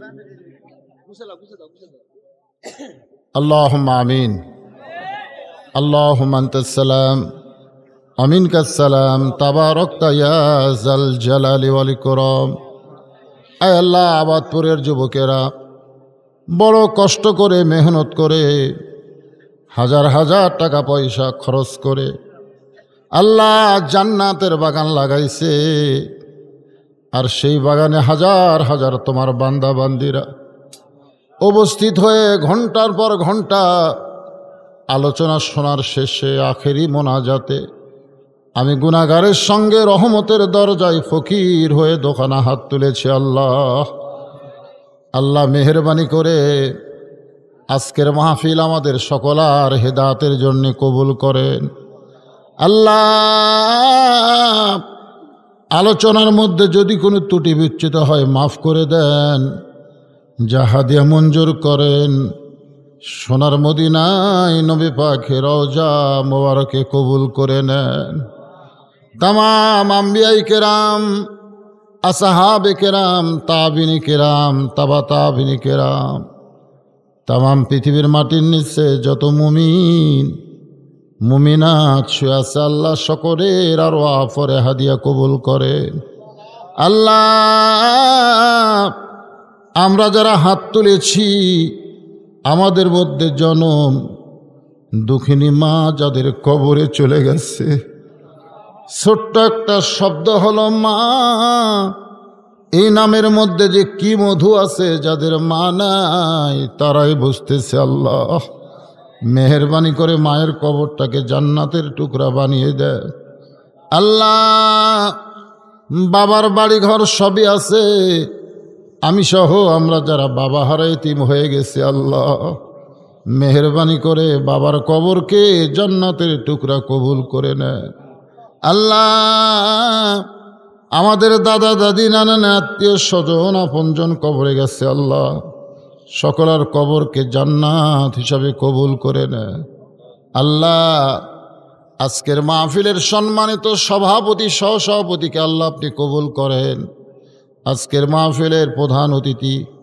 বিশেষ অতিথি সম্মানিত অতিথি বিন্দুদের আল্লাহ আপনি কবুল করেন আজকের মাহফিলের আলেম ওলামাদের আপনি কবুল করেন আল্লাহ খাস করে আবাদপুর মসজিদকে আপনি কিয়ামত পর্যন্ত কবুল করে নেন আল্লাহ যেই যুবকেরা কষ্ট করে মেহনত করে মাহফিল করলো সেই যুবকগুলোকে 5 ওয়াক্ত নামাজি হিসাবে কবুল করে নেন আল্লাহ আল্লাহ নফসের ধোঁকা থেকে শয়তানের ওয়াসওয়াসা থেকে আমাদেরকে বাঁচায় দেন আল্লাহ আমাদের মধ্যে যারা অসুস্থ আছে আল্লাহ সুস্থ করে দেন অভাবকে মোচন করে দেন পর্দার অন্তরালের মা বোনেরা আবিদা সালিহা পর্দানিশি কবুল করে মা ফাতেমার চরিত্র দান করে দেন কে কোন নিয়ত করে হাত তুলেছে আল্লাহ সকলে নেক নিয়ত নেক আশাকে আল্লাহ আপনি কবুল করেন আল্লাহ মসজিদকে মহব্বত করে নগদে বাকিতে আজকে যারা দান করলো আল্লাহ তাদের সকলের দানকে কবুল করে নেন আল্লাহ।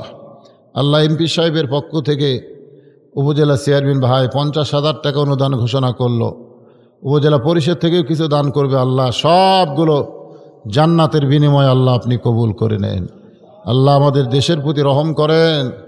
আল্লাহ আমাদের দেশকে শান্তির দেশ হিসেবে আল্লাহ আপনি কবুল করে নেন।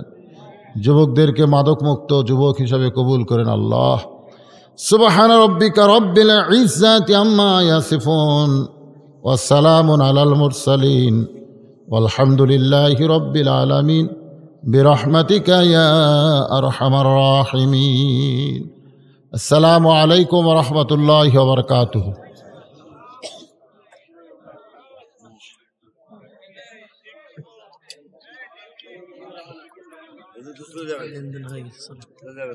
হ্যাঁ না চলো। হযরতকে উচ্চ মাকাম দান করেন।